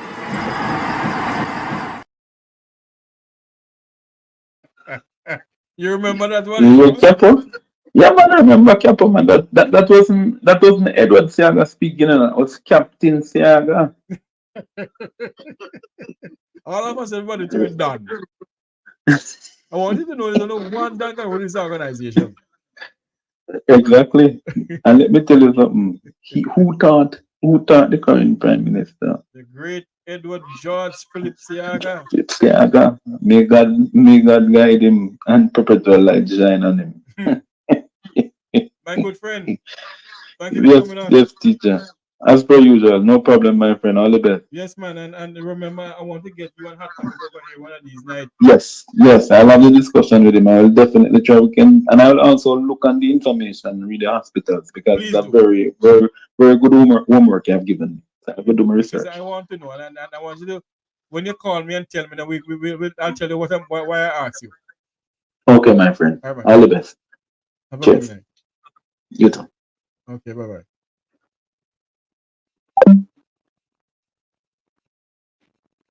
I want to say to everyone now, it is now 18 minutes after 10 o'clock here. 18 after 9 o'clock in the land of wood and no water. No one else is going to call in, so we're going to close the program. Before I close the program, I need to call back Miss P. Miss P, I promise I'll call her because I love to have her to close the program. I want to have Miss P close the program tonight. So let me call back Miss P.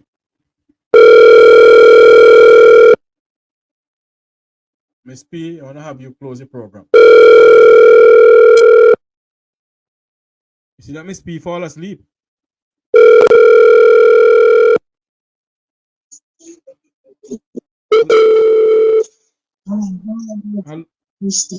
Hello, Miss P. Good night. You fall asleep, man? Hello, you hearing me? You fall asleep? Oh, man. No, make it turn up the TV too low. I have to black off the TV now. Yes, I was, man, I have to listen. Head boy, man. One thing, you sit there and you listen. People with knowledge teach you things you never know. So you listen and listen. Yes.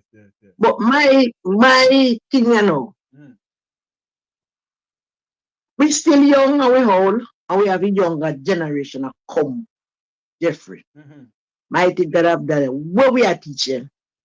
If your parents and people in your community never brought you up, you wouldn't be the man that you is today. Not only your parents, but community. Yes. Right? So if we, the people, don't set an example for the younger children, what will country becomes? No. Mr. Andrew Holness, Dr. Honorable Dr. Michael Holness, Andrew Holness, you've been privileged, sir. You come as country where you say you come from a poor background. You use chimney, 60 only in a one class. When me you go to school, me little old and you. And me never remember 60 people in a them time. But where you say you're there, you say the people, me can't fight you though. And we know Cumberland Road, and we know where it make for, and where it good for. And you get the privilege to become the Prime Minister of this little rock. Sir, you believe if you and your cabinet was doing the right thing, you don't have so much people that talk bad about you? I'm not talking exactly them attack, but them attack the facts, the bad things that were happening, them attack. If you was doing the good thing, you wouldn't even have to campaign an election. No campaigning, you don't have to do no campaigning. But you come on social media and heal up. Or if you feel like you just go around and show your little face and people would have go greet you, hug you, police should have to take people off of you. Because you make the people happy. But sir, you don't make me happy. Sir, look at one point. If you travel Jamaica and see what security officers goes through and what we go through, and then the court order for we get some money, all you book about it.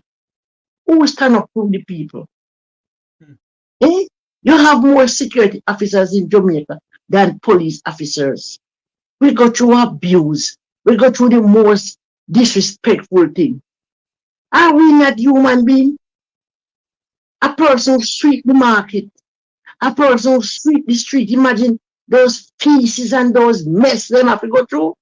And yet still, sir, when they do all of that, they cannot buy a pound of flour easy to eat because the little money you pay them gone back in the bills. No, you come again, you say social media this. Remember when you first started the social media, when you put PJ body in a bikini, panty. You remember all those things you put drunk up on the head?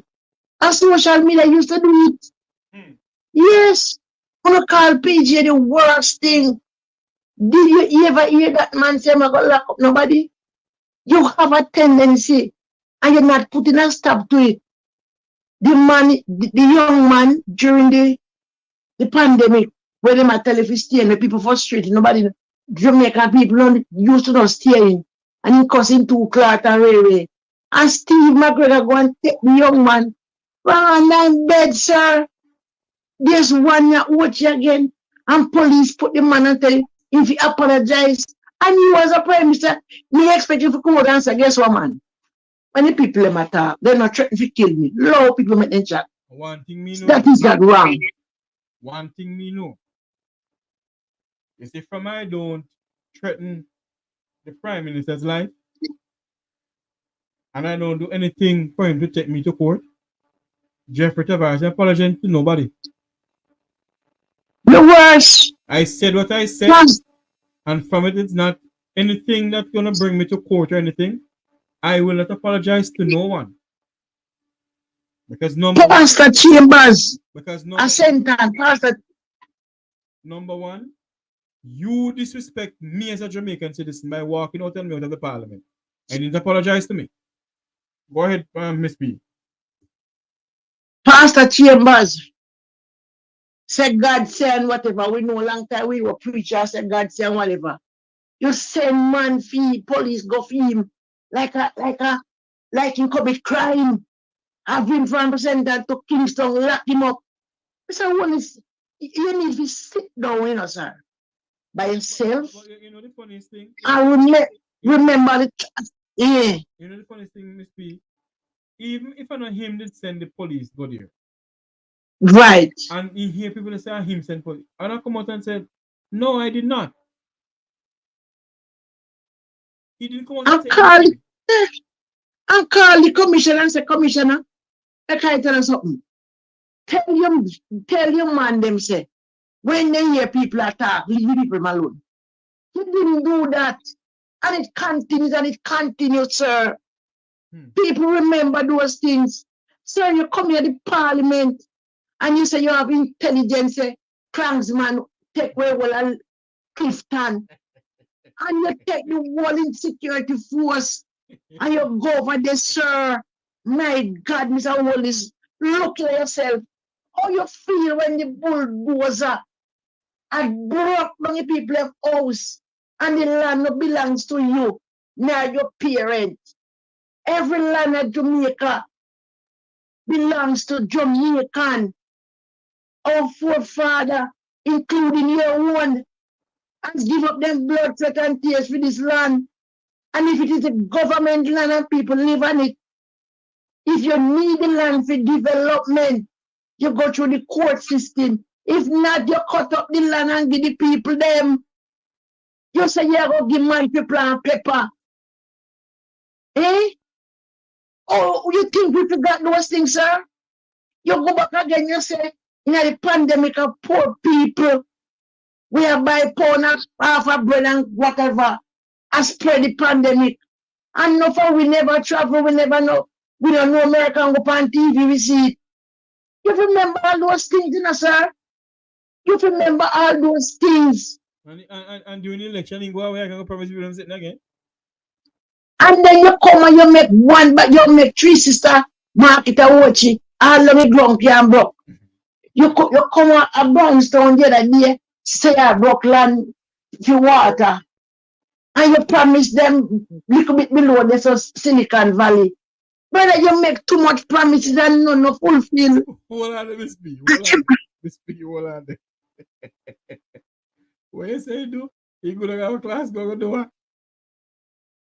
Few miles from but did not make him go mix Silicon Valley. Go them around pipe round there. And everybody around there have tank.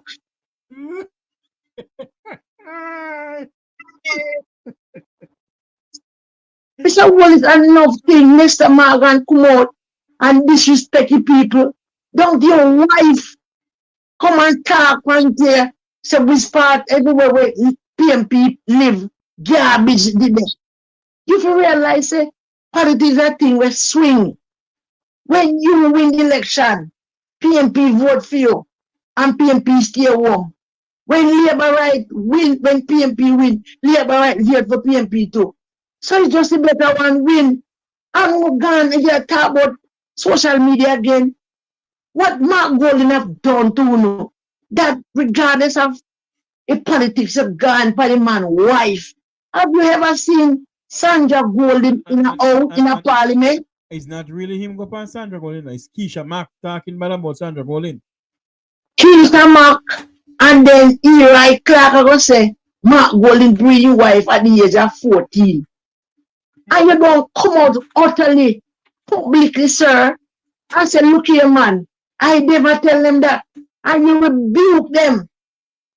Sir, people are dead in the hospital, not dying. Dead in the hospital. Them are dead in.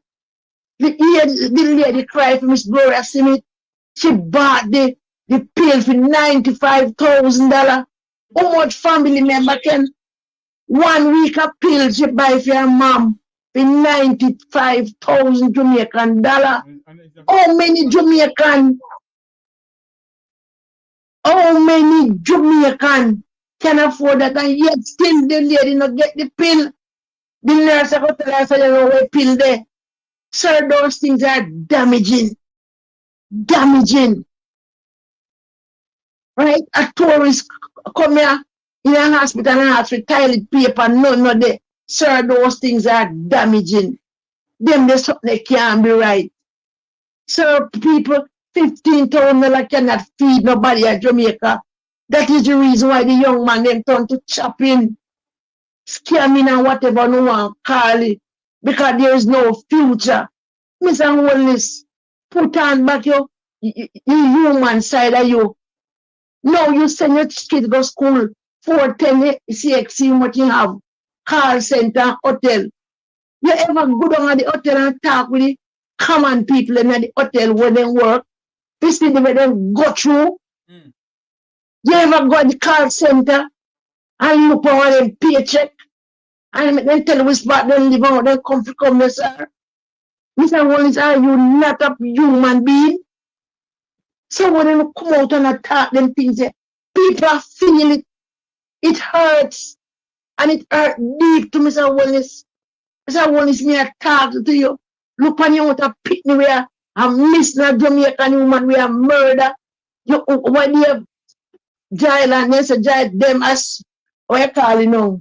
Say jail and Tavares kill woman, kill his wife. You have some people come out and say justice for Melissa. What happened to the rest of people, young women who have been murdered in this country? What happened to the kids that have been raped, boys and girls? Sir, looking at your cabinet, you have some cockery in the way broke when the head's not good. Dash them way.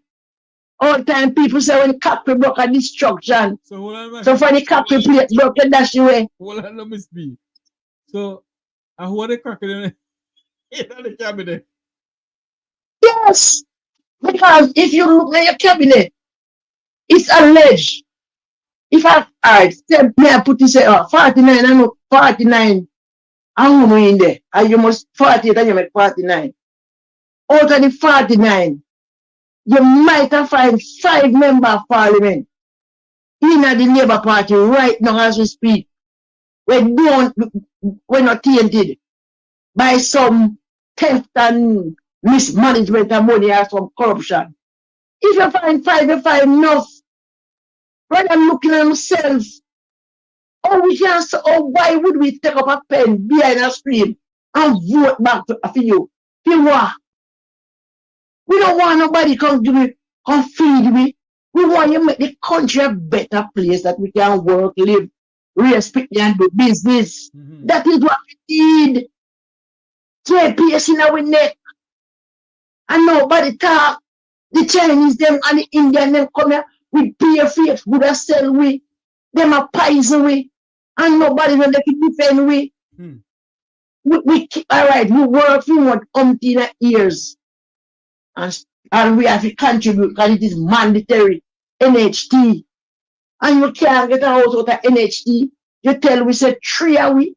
Imagine me and my brother and my sister make up and buy one house.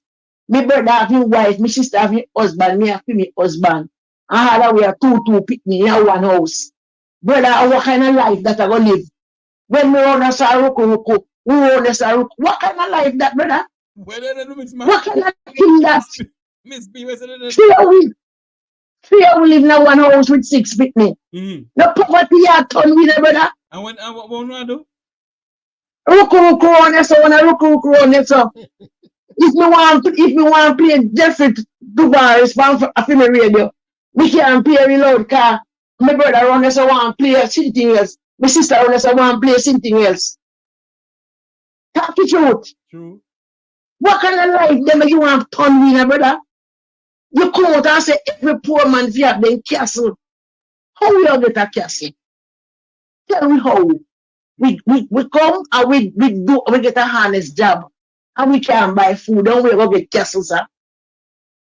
The young people them get themselves on the wrong side of history because of what's happening. And before you put in infrastructure, we curve them, we turn them back. You're gonna radam them. What kind of radam? You need rehabilitation. You only want me cause it. How can a 15-year-old pick me when I live now we have a rifle? Where you get it from, sir? I find your road. Those are the things every time we do net fishing. Make a fisherman tell you what is net fishing. All the young fish them catching in net. But if you do spear fishing, you shoot the fish that you really need. You lock up people in a something, man lose their work. Parents can't pick because you take them from St. Mary and carry them a Hanover without the parents and family member know. Brother, I'm not sitting no being a brother. No, you don't need me one good sitting what not do outstanding to this country. You every time on a company radio. We have spent X amount of yes. We must not spend you where the benefit idea. If you give me money if you go to a supermarket, and me go spend it, you go see your goods and me buy. But we must not spend the money and we can't see nothing out of it. Look how body look. Look how body look. You member of parliament name a call up and dead Paulo. It a call up Beso. It a call up Yeso. And you a call up and nothing we good, brother. Nothing we good. So when people attack, you know people want like people tell lie. If anybody tell lie, you feel like a lie, or they can't prove it. Bring them up.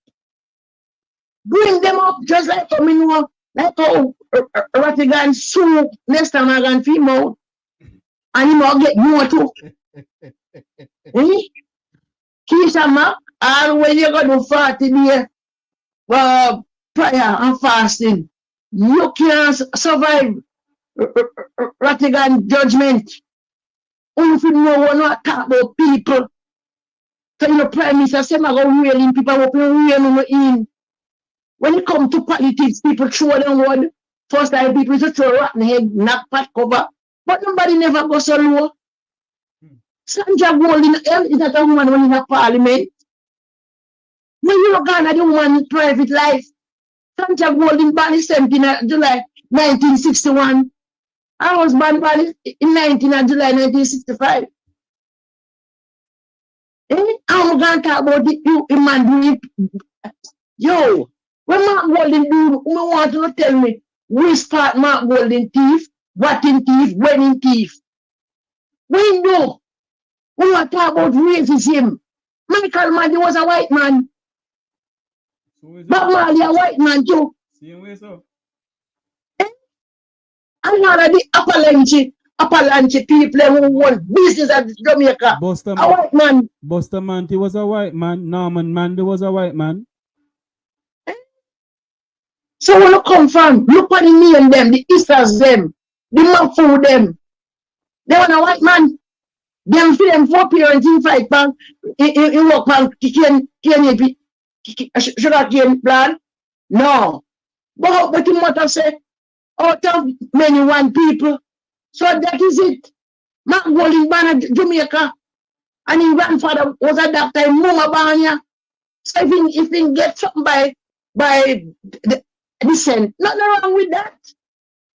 We take everything politicize. And the greatest thing we don't see, why are we holding on to Paula Llewellyn? Is she a gem? Is she a pearl? What is it you have to hide? Let me tell you something. Sir, you say you go up in an Adventist church. In one of the 10 commandments, thou shalt not lie.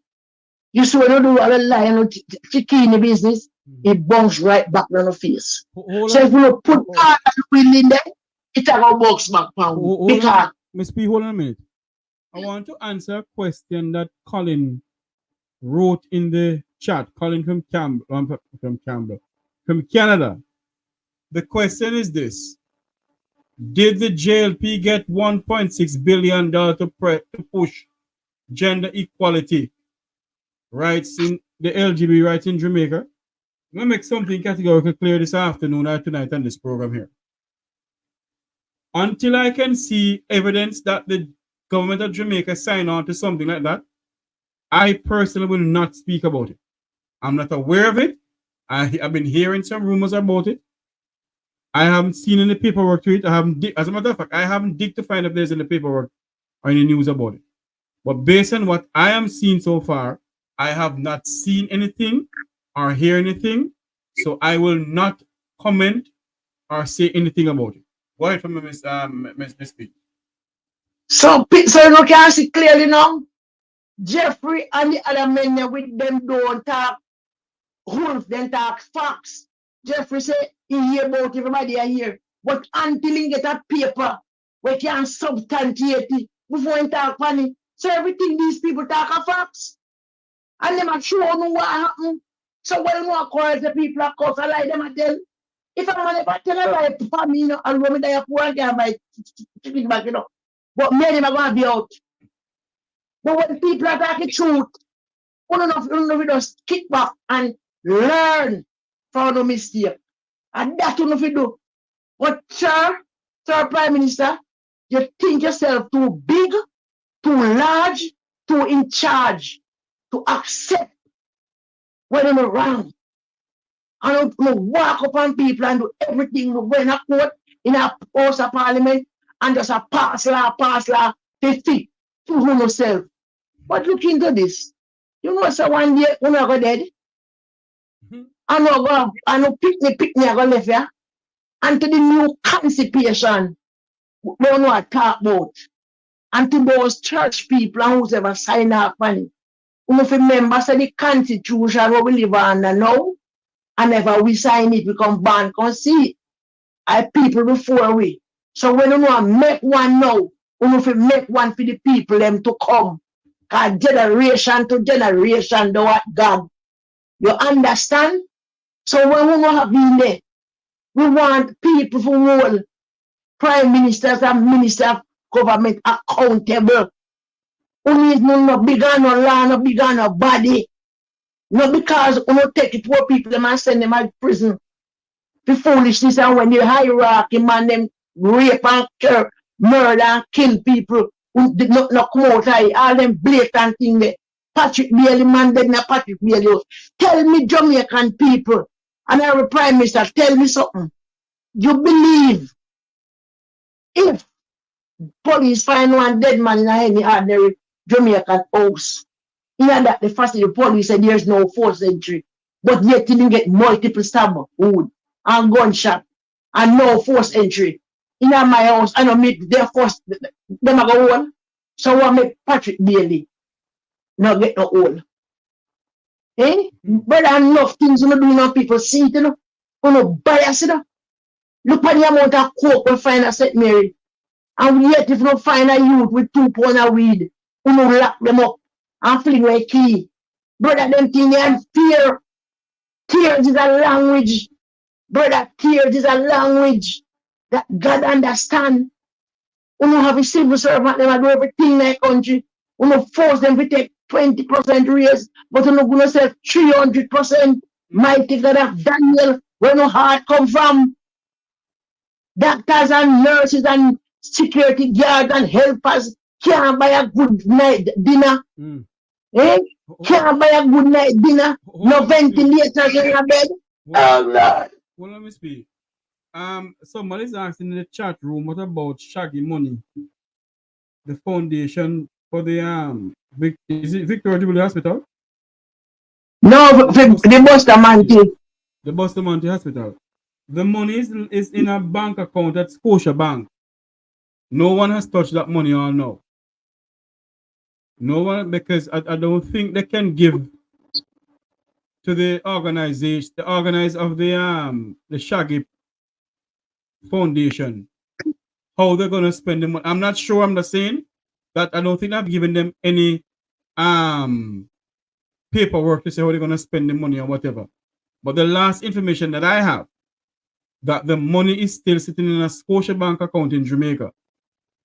The Ministry of Health hasn't gotten the Ministry of Health now Botswana haven't gotten the money because something they're not supposed to tell him how the money not spent or something like that. So it has not been given to the foundation. So no one has gotten the money. And again, Mr. Prime Minister, if you truly love we, as you say, you will have a person or a body of people that represent the diaspora in the parliament. And this country will be much better. Diaspora people of Jamaica Because if it's not the diaspora, we are dead in a pandemic, hungry, kill we, long time. And you don't see fit as a new prime minister with a new idea, young man. He said, guess what? These people return resident and present, make a put of a part where they can come make a visit, can come take part in decision making. When that's when they retire and come home, then can come home safe. Why not encourage the diaspora to open business instead of to go foreign if people come back on slavery? Why the diaspora them don't want to the hotel them as well? Why the diaspora them, why you never give the diaspora them the wharf? Or whatever, no, divest. Eh? The diaspora them would have sent no one ambulance man, this one that they put together because they love their country. Miss P, well, they couldn't give the diaspora that, because what they're saying is the diaspora sending guns and barrels to Jamaica. So they don't want to give the diaspora that, the port rather. They don't want to give the diaspora the port. Well, if you hold on for me, Miss P. Let me say something here. I am not aware, and I'll repeat again, the Make We Talk program hosted by yours truly, Jeffrey Tavares, or the Tavares Media Group, is not aware of the Canadian government giving the Jamaican government $1.something billion to push any agenda. I've been hearing it on social media. As I said before, I have not gone and done an investigation in the sense of any deep, whatever they want to call it, to find out if that is true.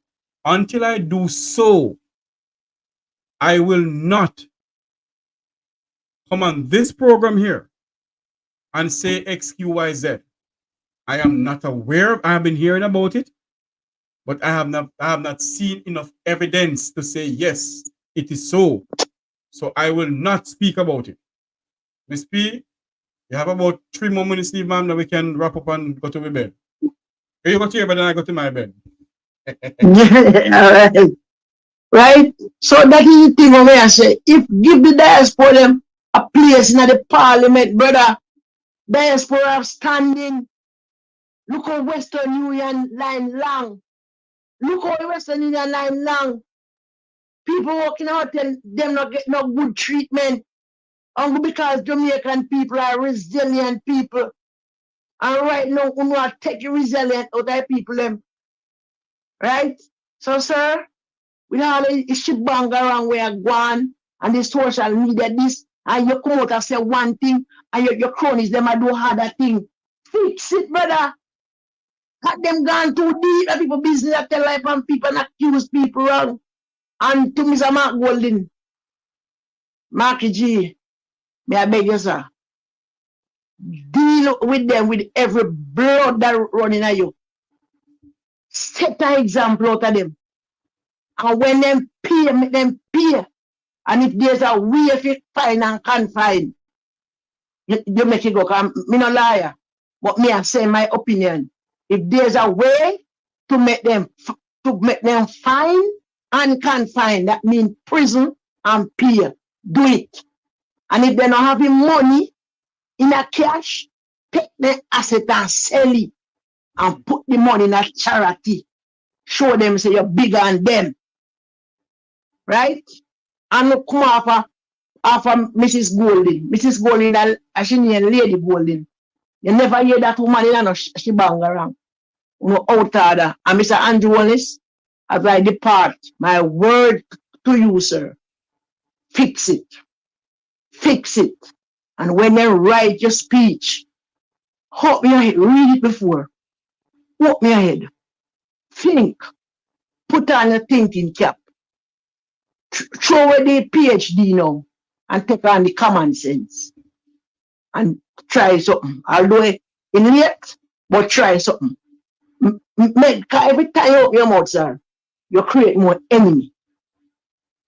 Every time you open your mouth, and no matter where you go talk, people vex. People heart rate go up. So, Jeffrey, Yes, ma'am.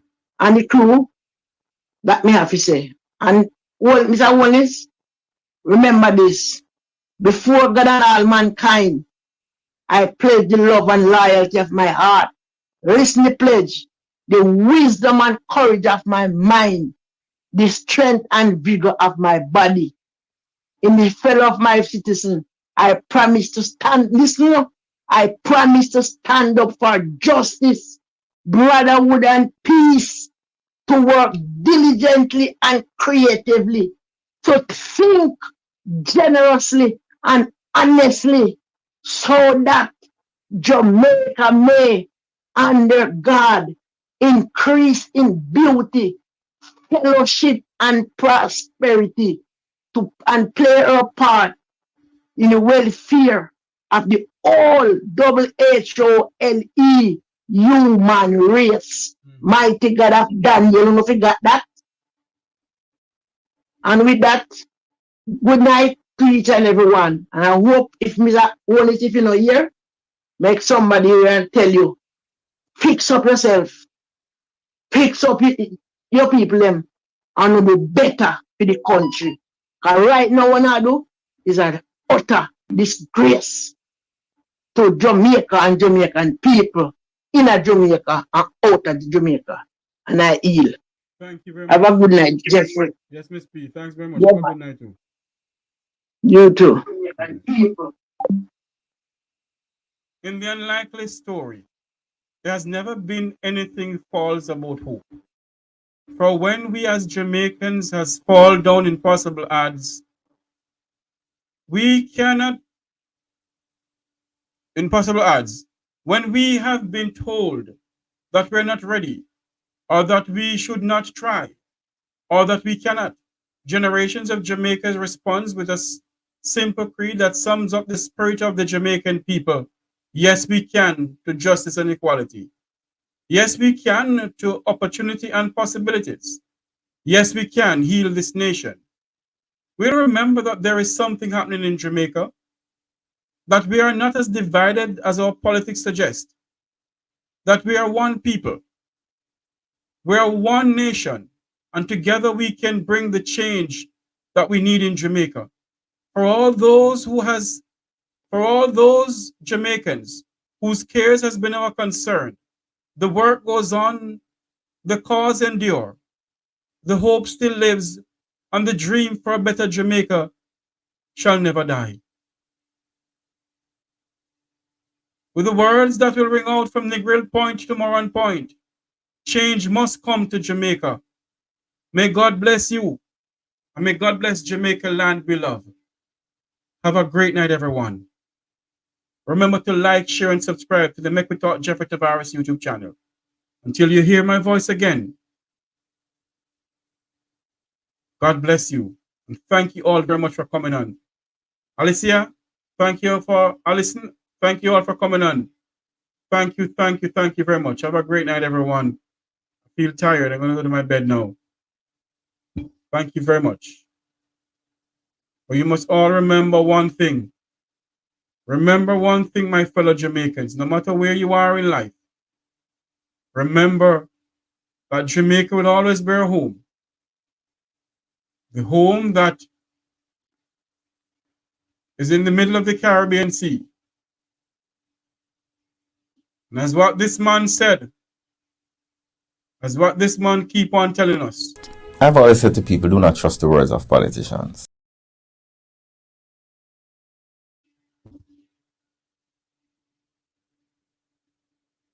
I've always said to people, do not trust the words of politicians.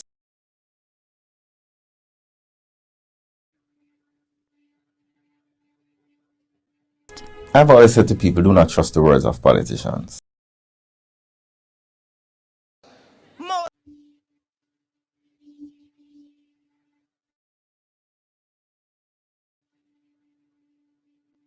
Moses listened, Moses heard, and Moses treated the matter with the respect it deserves. How different from what we see today in leadership, in state and in church. Whether church or society, our leaders are too big, too big to listen to your little petty demand. We don't have any time to hear you. You're not important enough. But time come for us to rid ourselves of the arrogance.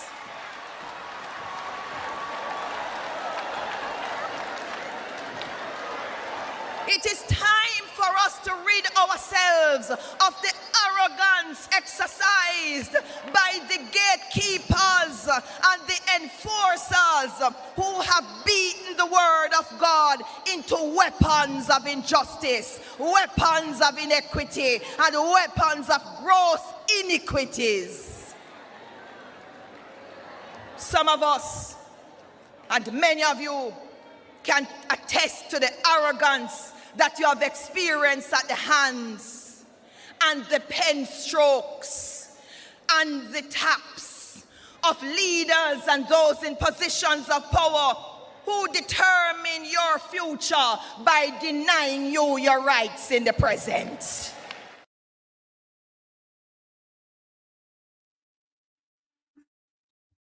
This is where we're going to say good night. Have a great night, everyone. You know, before I go, let I play a little clip before I go that we all can be inspired and also a joke after this one.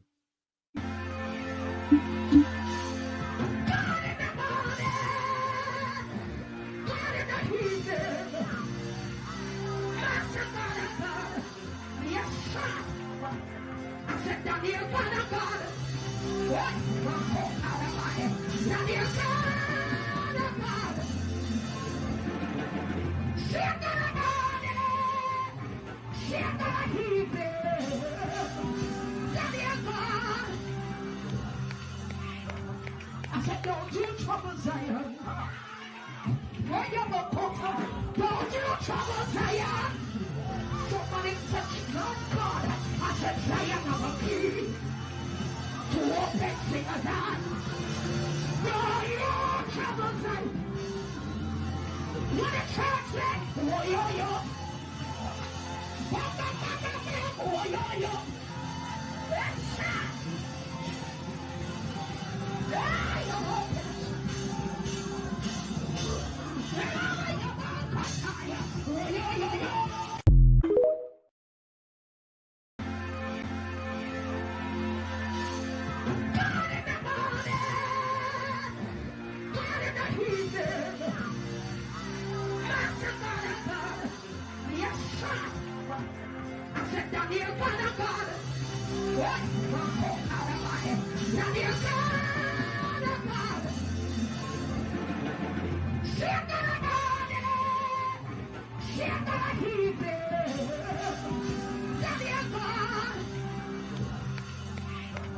I said, don't you trouble Zion.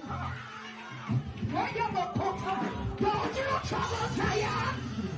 Somebody touch my God. I said, Zion of a key. To open singers on. Don't you trouble Zion. What a church said, oh, yo, yo. Oh, yo, yo. Let's shot.